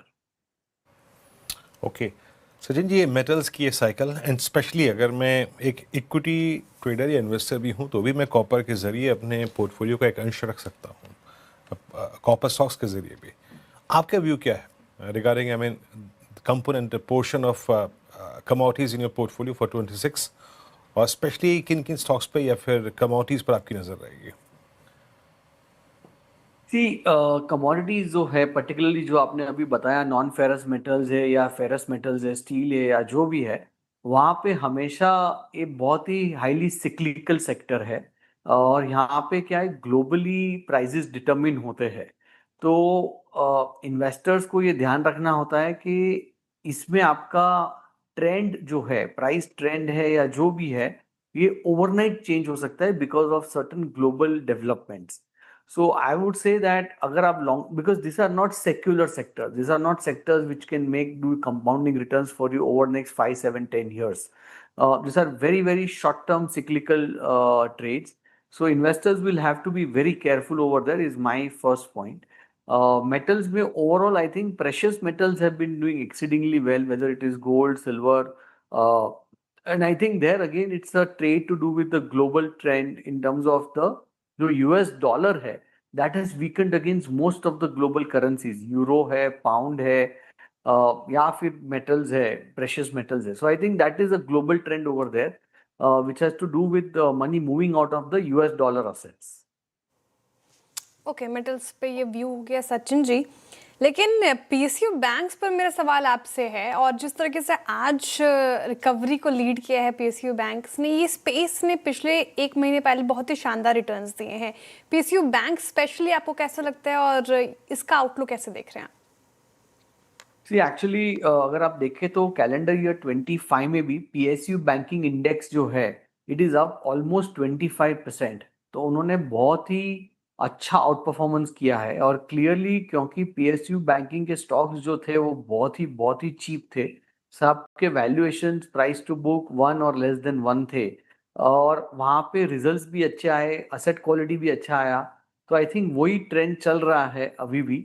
अभी यहाँ से मुझे लगता है कि शायद the risk reward is probably more favourable in private sector bank from here on.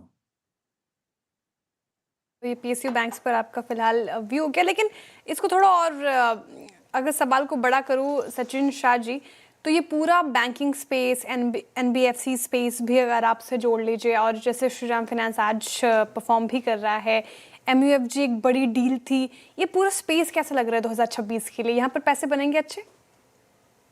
हाँ, हमें लगता है कि ये जो भी क्वालिटी प्राइवेट सेक्टर बैंकिंग है या क्वालिटी NBFCs है, ये सब के वैल्यूएशंस आज की तारीख में बहुत ही रीजनेबल है। और अर्निंग्स ग्रोथ की यहाँ पे विजिबिलिटी भी बहुत स्ट्रांग है, मतलब एटलीस्ट 12 से 18% की नेक्स्ट 12 से 15 महीने में यहाँ पे अर्निंग्स ग्रोथ आने वाले हैं, और वैल्यूएशन सारे आपके 15 से 20 टाइम में है। So I think it is a very good valuation, risk adjusted return यहाँ पे बहुत ही फेवरेबल है। सचिन जी, एक दो स्पेस जहाँ पे स्पेशली CY25 के लास्ट क्वार्टर में अक्टूबर, नवंबर, दिसंबर में प्राइस डैमेज विजिबल था, that's I think hotel stocks और एक हॉस्पिटल स्टॉक्स। ये दो ऐसे स्पेस जिन्होंने 21, 22, 23, 24 में अच्छा पैसा बना के दिया, इवन 25 फर्स्ट हाफ तक। सडनली 12, 18, 20% के स्लाइड्स यहाँ पे विजिबल हैं। इसमें री एंट्री करनी चाहिए क्या, अगर आपको एक रीजनेबल प्राइस मिल रहा है तो? जी, that is exactly the point, क्योंकि ये रीजनेबल वैल्यूएशंस में शायद अभी भी नहीं है, ये अभी भी बहुत ही एक्सपेंसिव वैल्यूएशंस है। Majority of the stocks in this sector, both hospitals and the hotels, यहाँ पे वैल्यूएशंस अभी भी काफ़ी स्ट्रेच्ड है। सेकेंड, अगर आप होटल्स में देखें तो वहाँ पे अगर आप होटलर्स से बात करते हैं, उनके मैनेजमेंट से बात करते हैं, तो थोड़ा सा उनको लास्ट क्वार्टर में स्लो डाउन दिखा है। occupancies have not been very high. Selected markets जैसे गोवा मार्केट है जो हमेशा हाई ऑक्यूपेंसी पे रहता था, तो वो शायद आपका अक्टूबर, नवंबर, दिसंबर में उसके ऑक्यूपेंसी वहाँ पे काफ़ी कम हुई है relative to what it was last year. तो मुझे लगता है कि यहाँ पे भी वैल्यूएशंस का ही प्रॉब्लम है हॉस्पिटल सेक्टर और होटल सेक्टर में। वहाँ पे ग्रोथ तो आएगी, मतलब 10, 12, 15% ग्रोथ का इशू नहीं है, बट वैल्यूएशंस बहुत स्ट्रेच हो चुके थे और शायद अभी भी ये थोड़े से एक्सपेंसिव है। ओके सचिन जी, बहुत बहुत शुक्रिया, आप इस कार्यक्रम में शामिल हुए और सभी सेक्टर्स पर अपनी राय रखी। आपने कहाँ कहाँ वैल्यूएशंस के वाइज कंफर्टेबल हैं तो वो लाऊंगा। एंड एक बार फिर से आपको CNBC आवाज़ के परिवार की तरफ से अग्रिम शुभकामनाएं 2026 की। इट्स 25937। अनुज पूरा दिन उस 100 अंकों के दायरे में निकल गया और वही दायरा जिसको ऑप्शन राइटर्स ने ग्रैब कर रखा था। कल अनुज, नई सीरीज का जनवरी का पहला दिन होगा और क्या राय है, क्या करें इस प्राइस पर, कुछ कैरी करना है या नहीं करना है, और कल के लिए क्या व्यू है? देखिए वीरू, अगर 96 पॉइंट की रेंज है पूरे दिन की, 96 पॉइंट की, तो पैसा किसने बनाया? राइटर ने। सिंपल है, इसमें मतलब कोई वो पूरी की पूरी सीरीज राइटर ने डोमिनेट की है। इनफैक्ट आप निफ्टी का 1 महीने का चार्ट देखिए, मेरे ख्याल से जो ऑप्शन राइटर होगा वो हो सकता है 1 महीने की छुट्टी पे भी चला जाए आराम से, इतना पैसा बना लिया होगा उसने। इस मार्केट में पोजीशन कैरी करने का कोई मतलब ही नहीं है, कोई मतलब नहीं है इस मार्केट में पोजीशन कैरी करने का। मार्केट में कोई ट्रेंड नहीं है, हम एक रेंज में हैं 25,700 से 26,200 और उसका मिड पॉइंट है 25,950, हम वहीं पर हैं अभी। कोई मतलब नहीं है, कोई पॉइंट नहीं है, और हम भले ही जितना मर्जी चाहें कि मार्केट से रेंज को तोड़े, लेकिन मार्केट वो तब करेगा जब मार्केट को करना है, हमारे कहने से नहीं करेगा। और इंडिविजुअल थीम्स अच्छी हैं, वहाँ अच्छा पैसा बन रहा है। आप मेटल्स देख लीजिए, PSU बैंक्स देख लीजिए, इन सब थीम्स में अच्छा पैसा बन रहा है। श्रीराम फाइनेंस में अच्छा पैसा बना। ऐसे कई आपको इंडिविजुअल थीम्स मिल जाएंगी जहां आपको अच्छा पैसा बना होगा इस सीरीज़ में। ऐसे ही आपको स्टॉक्स ढूंढने होंगे। अगली सीरीज़ में 3-4 स्टॉक्स पे आप फोकस करें बजट से रिलेटेड। मेरे ख्याल से कैपिटल गुड्स, थोड़े से सीमेंट, कंस्ट्रक्शन, इस तरीके के स्टॉक्स। नंबर्स आएंगे, अर्निंग सीजन होगा, थोड़ा सा ये देखें, ब्रोकरेज की रिपोर्ट आनी शुरू होंगी, उसमें थोड़ा सा कहीं ना कहीं ये बताया जाएगा कि कौन से सेक्टर्स और कौन से स्टॉक्स में अर्निंग्स। बेस इफेक्ट देखिए कहाँ पर आपके फेवर में होगा। जो अक्टूबर टू दिसंबर क्वार्टर 2024 का था, उसमें किन कंपनियों की सबसे ज़्यादा पेनफुल नंबर्स रहे थे, क्या GST कट के बाद उनमें थोड़े से इंप्रूवमेंट के साइंस होंगे, क्या डेटा आपको ये बता रहा है, हाई फ्रिक्वेंसी इंडिकेटर्स क्या ये आपको बता रहे हैं। ये सब आपको थोड़ी प्रिपरेशन करनी होगी और उसके बाद आपको उन स्पेसेस में होना होगा। इस मंथ की थीम थी मेटल्स, हो सकता है अगले महीने वो भी कंटिन्यू करे, लेकिन कोई और थीम होगी। तो ऐसे आपको थीम आइडेंटिफाई करनी होगी और उनमें रहना होगा। ये इंडेक्स का ऑब्सेशन छोड़ना पड़ेगा अभी कुछ समय के लिए, क्योंकि इंडेक्स में ट्रेड करके कुछ बन नहीं रहा है। चलिए कल की ट्रेड की प्लानिंग कर लेते हैं। पहले यतिन के पास चलते हैं डीलिंग रूम चेक के लिए। Yatin, good afternoon. और दो स्टॉक जो आज फोकस में हैं डीलिंग रूम्स के, वो रीबैलेंसिंग रिलेटेड हैं। सबसे पहले हीरो मोटोकॉर्प, और स्टॉक में 2-2.5% की जो तेज़ी है वो शायद रीबैलेंसिंग को लेके आज, क्योंकि यहाँ बहुत बड़ी एक बाइंग 800 करोड़ की आखिर के अभी 15 मिनट में। और अगर हम बात करें तो यहाँ डीलर्स को लगता है कि शायद ये रैली कल फिजल आउट हो जाए, क्योंकि ये रीबैलेंसिंग रिलेटेड है। कंपनी का मार्केट शेयर लॉस ही हुआ है इंक्रीमेंटली दिसंबर के महीने में। तो 40-50 रुपए के डाउनसाइड के लिए हीरो मोटोकॉर्प डीलर्स STBT की एडवाइस दे रहे हैं।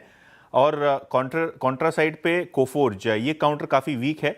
यहाँ भी अगर आप देखें तो जो सेलिंग प्रेशर है वो रीबैलेंसिंग रिलेटेड है और डीलर्स की अगर आप माने तो ये 1650 के लेवल्स पे शायद पोजिशनल खरीदारी बनती है 1680-1700 तक के टारगेट्स के लिए।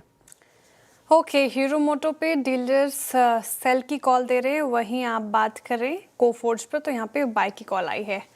चलिए, ये हो गया डीलर्स की तरफ से कौन से स्टॉक्स पर बेट लगा रहे हैं उसकी जानकारी, लेकिन हमारे पैनल्स कौन से स्टॉक्स पिक कर रहे हैं वो समझ लेते हैं। BTST नेस्टी बिट्टी कॉल्स की शुरुआत करते हैं। राजेश सातपुते जी बताइए क्या कैरी कर रहे हैं वेंसडे के लिए? श्रेया देखिए, FSN ई कॉमर्स सुबह भी मैंने इस पे बात की थी।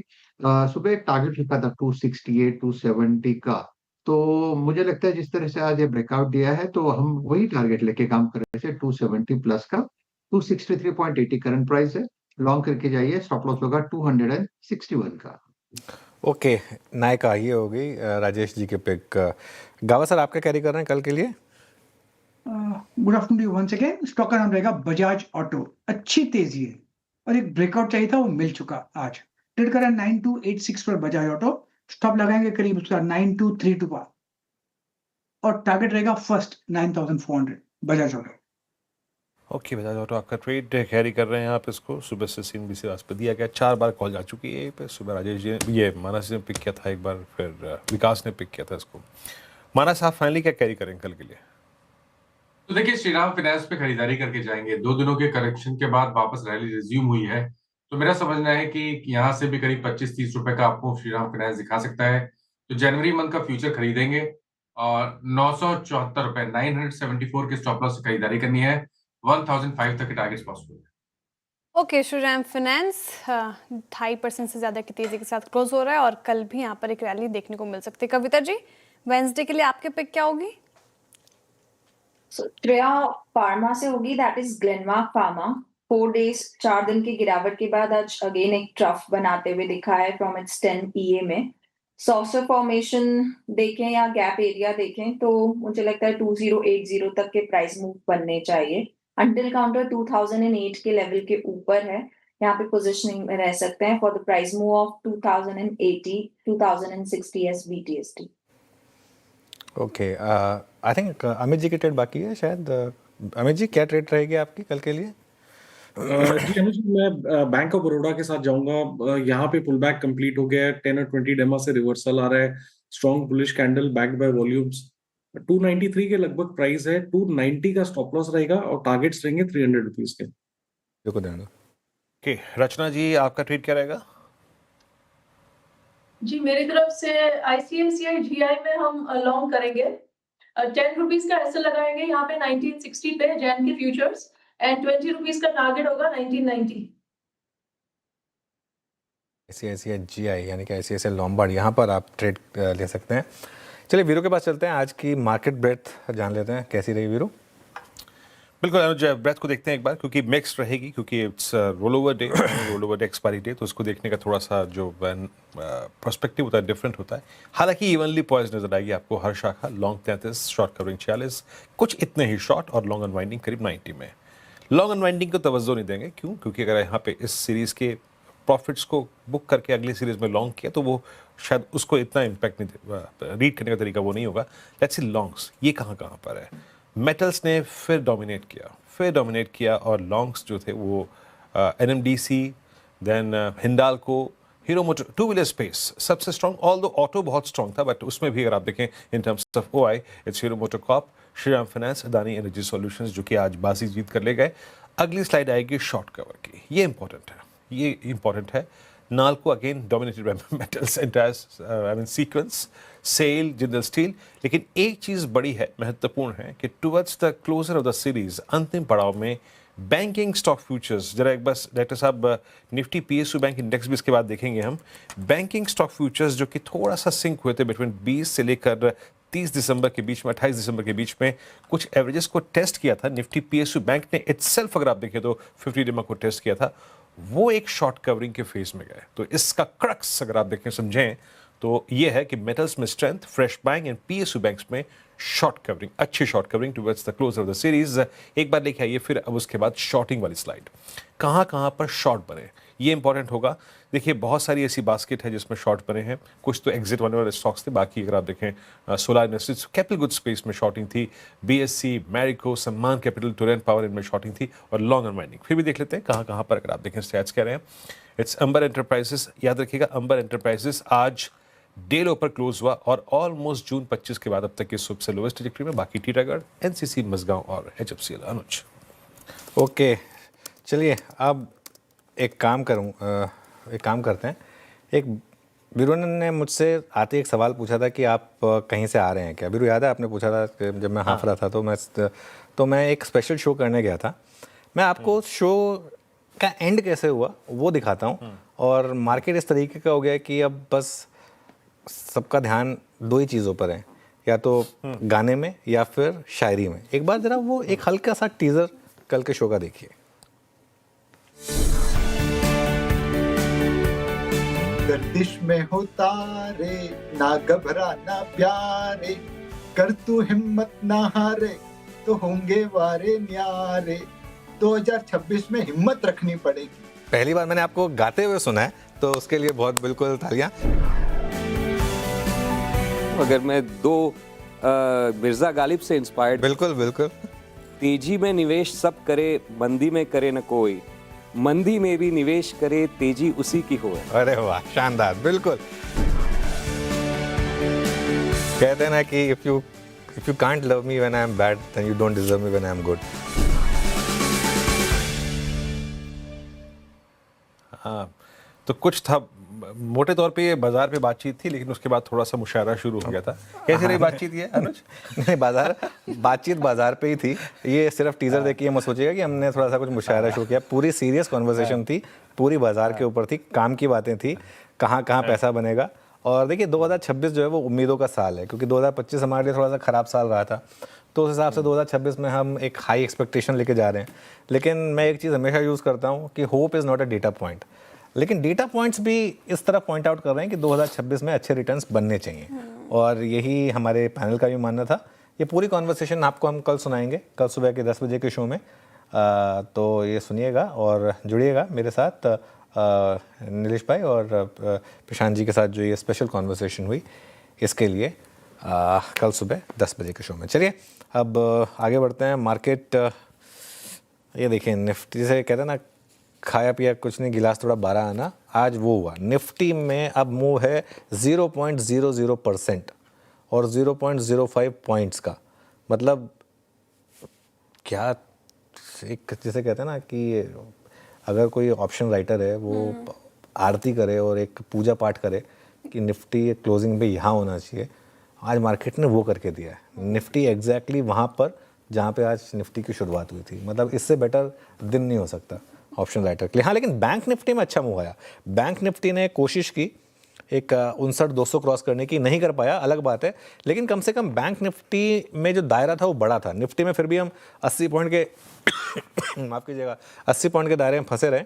लेकिन बैंक निफ्टी ने करीब करीब लोअर लेवल से 400-500 पॉइंट की अच्छी रिकवरी दी। तो एक सेंस बन रही है कि शायद मार्केट को लग रहा है कि वापस बैंक निफ्टी लीड करने को तैयार है। पॉसिबिलिटी रहेगी इसकी सीरीज़ का लो बचाकर, अगर हम उसको ऊपर जाने के लिए तैयार हैं तो let's wait and watch Veeru.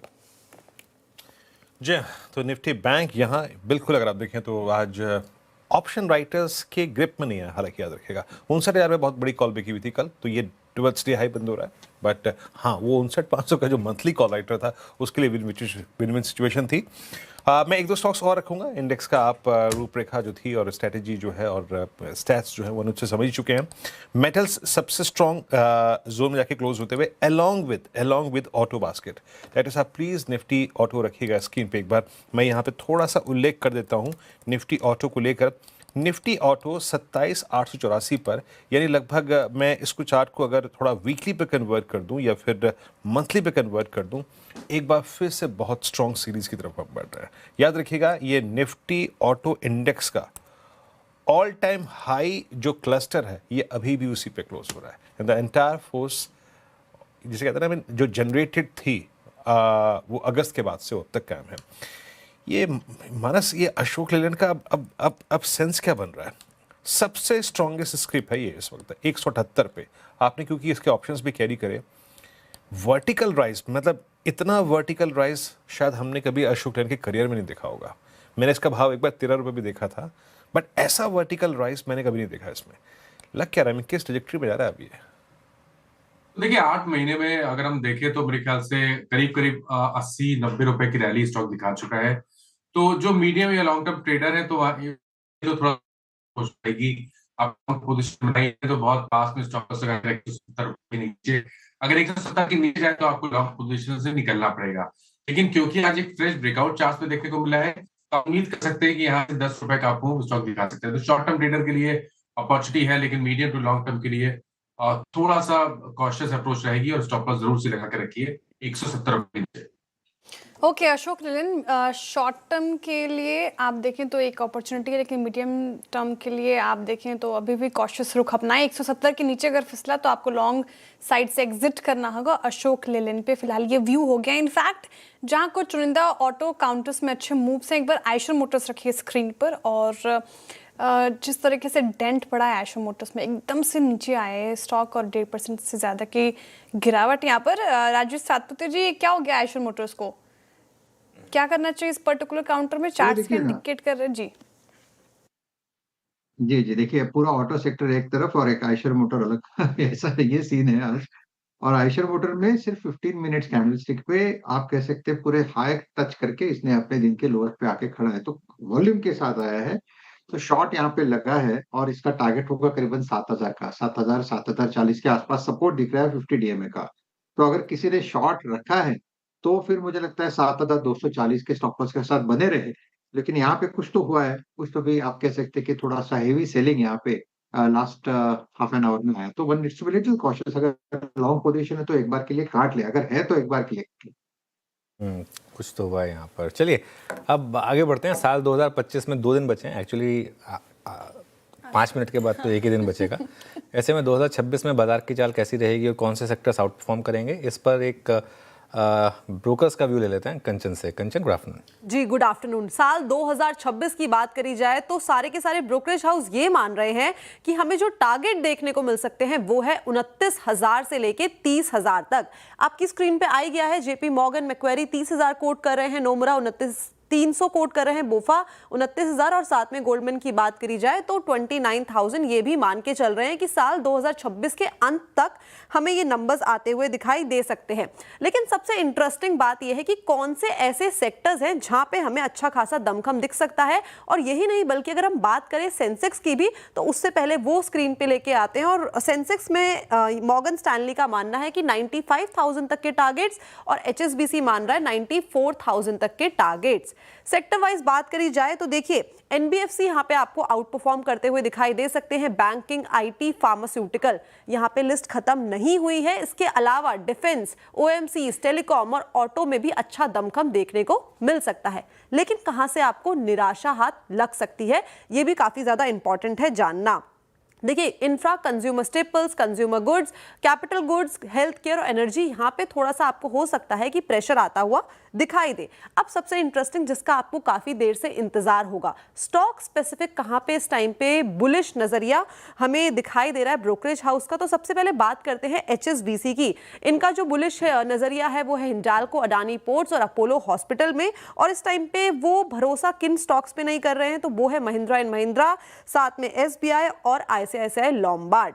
आगे बढ़ा जाए और जेफरीज की पिक्स की बात करी जाए तो एक्सिस बैंक, भारती एयरटेल और चोला फाइनेंस में यहाँ पे बुलिश अप्रोच है उनकी। और बेयर इस टाइम पे है वो अंबुजा सीमेंट, लोधर डेवलपर्स और साथ ही साथ मैक्स हेल्थ केयर में। और अब बात कर लेते हैं मोतीलाल ओसवाल की। तो इस टाइम पे उनकी बुलिश अप्रोच है भारती एयरटेल, ICICI बैंक और SBI। और इस टाइम पे वो बोल रहे हैं कि स्मॉल कैप से आपको थोड़ी सी दूरी बरतनी चाहिए, लेकिन ओवरऑल 2026-2025 के कंपैरिजन में अच्छा हो सकता है। उम्मीद भी करते हैं कंचन ऐसा ही हो। बहुत बहुत शुक्रिया आपका। आप चलते हैं, वक्त बचा भी नहीं है। 2026 की जितनी हम बात कर रहे हैं उतना 2025 मुट्ठी से निकलता जा रहा है। चलते हैं उसके पास इस क्लोजिंग को देखने के लिए। हाँ जो बटी हो। बिल्कुल विरूप, चलते हैं क्लोजिंग, देखते हैं किस तरीके की रही आज मार्केट की। और निफ्टी ग्रीन में बंद हो रहा है वैसे, टुवर्ड्स द एंड थोड़ी सी बाइंग आई, लेकिन एवरेजिंग के बाद आई थिंक 25,950 के नीचे ही रहेंगे। लेकिन आज की क्लियर कट एडवांटेज रही बैंक निफ्टी में। शानदार मूव आया बैंक निफ्टी में टुवर्ड्स द एंड, 300 पॉइंट के करीब का मूव आया और 59,200 के ऊपर बैंक निफ्टी बंद हुआ। ये एक अच्छी आज एक बात रही यहाँ पर। और अगर आप देखें मिड कैप और स्मॉल कैप, तो मिड कैप करीब करीब फ्लैट ही था। आईटी में गिरावट थी, आज आईटी आधा % नीचे था, इसने थोड़ा सा निफ्टी के गेंस को कैप किया, वरना बैंक निफ्टी के अच्छे गेंस का थोड़ा सा ज़्यादा इंपैक्ट होना चाहिए था, लेकिन वो नहीं हो पाया क्योंकि निफ्टी आईटी आज डिसाइसिवली बैकफुट पर था। स्मॉल कैप इंडेक्स ये भी फ्लैट ही था। एडवांस डिक्लाइन हालांकि टुवर्ड्स द एंड थोड़ा इंप्रूव जरूर हुआ, लेकिन फिर भी पूरे दिन ब्रेड खराब ही रही। 1300 बढ़ने वाले शेयर रहे और 1600 गिरने वाले शेयर रहे, तो कुल मिलाकर ये था बड़े इंडिसेस का लेखा जोखा। चलिए सेक्टोरल गेनर्स पर आते हैं, क्योंकि निफ्टी ग्रीन में बंद हो रहा है। उसमें सबसे ऊपर मेटल्स 2% ऊपर, क्लियरली सीरीज का सबसे बड़ा स्टार परफॉर्मर। पीएसयू बैंक 1.5% ऊपर रहा, निफ्टी ऑटो 1% ऊपर था, निफ्टी बैंक में रैली थी। फाइनेंशियल्स और फार्मा यहाँ पर भी आज आपको गेंस देखने को मिले। अब आते हैं सेक्टोरल लूजर्स में। इनमें निफ्टी रियल्टी इस साल का सबसे बड़ा अंडर परफॉर्मर था। वैसे निफ्टी रियल्टी आज भी वीकनेस थी, डिफेंस में वीकनेस थी आज। निफ्टी आईटी आधा % नीचे था, कैपिटल गुड्स, कैपिटल मार्केट्स और एफएमसीजी, इन सब में आपको आज थोड़ी सी डिक्लाइन देखने को मिली। सॉरी, निफ्टी गेनर्स में सबसे ऊपर बजाज ऑटो, आज आई थिंक जैसे वीरू ने कहा 6 बार चैनल पर पिक हुआ ये स्टॉक, 2% ऊपर। श्रीराम फाइनेंस 2.25% ऊपर रहा, हिंडाल्को 2% ऊपर था, टाटा स्टील, जेएसडब्ल्यू स्टील और महिंद्रा एंड महिंद्रा, यहाँ पर भी आपको आज शानदार रैली देखने को मिली। कुछ लूजर्स भी थे, उनमें सबसे ऊपर था इटर्नल, 200 डे मूविंग एवरेज के नीचे बंद हुआ, लगातार ये काउंटर काफ़ी वीक रहा है। इसके अलावा टाटा कंज्यूमर प्रोडक्ट्स यहाँ पर भी वीकनेस थी, 0.25%। आयशर मोटर्स 1.5% नीचे था, मैक्स हेल्थ केयर 1.5% नीचे था, अपोलो हॉस्पिटल्स में गिरावट थी करीब 1.25%, ये नीचे था। और इन्फोसिस ये एक और स्टॉक था जहाँ पर आज आपको गिरावट देखने को मिली, करीब 1.25%, ये नीचे था। लेकिन कुल मिलाकर 25,967 पर निफ्टी बंद हुआ, लेकिन एडजस्टेड क्लोजिंग देखिएगा आप एकदम फ्लैट होगी 25,938.8 पर। ये क्यों होगा? क्योंकि जो लास्ट के 30 मिनट का वॉल्यूम वेटेड एवरेज प्राइस है वो लिया जाता है, और अगर आप उसको देखेंगे तो जो एक्चुअल क्लोजिंग है वो एकदम 0.00 पॉइंट्स के करीब करीब होगी, 25,938.8 पर। बैंक निफ्टी में भी देखना होगा क्या फाइनल क्लोज रहेगा, लेकिन 59,253 पर हम बंद हुए। मेरे ख्याल से यहाँ पर भी एडजस्टेड क्लोजिंग करीब 59,150 के आसपास रहेगी, लेकिन फिर भी आखिरी का आधा एक घंटा थोड़ा रिकवरी वाला रहा। जी वाकई रिकवरी वाला रहा और जुझारूपन कायम रहा। आज भी आखिरी दिन भी, मतलब सेकंड लास्ट डे भी, जैसा कि 2025 अब तक निकला है। अब कल मुलाकात होगी 2025 के आखिरी ट्रेडिंग सेशन में, तारीख है 31। अनुज, मैं, श्रेया, आशीष सब कुछ सारे समीकरण लेकर, तथ्य लेकर, स्टॉक्स की न्यूज़ लेकर, वॉल स्ट्रीट के संकेत लेकर और निफ्टी बैंक सब पे करेंगे बातचीत सुबह मॉर्निंग कॉल और मुनाफे की तैयारी में। तब तक के लिए नमस्कार।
बिग स्टॉक में सबसे पहले हिंदुस्तान कॉपर, सबसे पहले इसलिए क्योंकि ये मेरी दिसंबर सीरीज की टॉप पिक होगी और मुझे लग रहा है कि ये दिसंबर सीरीज का टॉप परफॉर्मर हो सकता है, क्योंकि मेटल्स पे मैं बहुत पॉजिटिव हूँ। हिंदुस्तान कॉपर जब इस सीरीज की शुरुआत हुई थी तो हमने एक व्यू लिया था कि स्टॉक ऑफ द सीरीज हो सकता है हिंदुस्तान कॉपर। इस सीरीज में करीब करीब 20 से 25% के रिटर्न्स दिखाए हैं यहाँ पर। जैसे सीरीज की शुरुआत में हमने दो स्टॉक्स की बात की थी, हिंदुस्तान कॉपर और हिंदुस्तान जिंक, और अगर आप देखें इस सीरीज में दोनों स्टॉक्स ने क्या शानदार मूव दिए हैं आपको। मेटल्स में इस समय एक सुपर साइकिल चल रही है। जब सीरीज़ की शुरुआत हुई थी तब हमने क्यों हिंदुस्तान कॉपर की बात की थी कि it would be the stock of the series, और वो इस सीरीज़ में अगर आप देखें तो 50% से ज़्यादा के इसने रिटर्न दिए, 54% के रिटर्न दे चुका है एक महीने में। ये स्टॉक एग्जैक्टली एक महीने पहले आज के दिन ही हमने इसकी बात की थी और कहा था कि स्टॉक ऑफ द सीरीज़ होगा।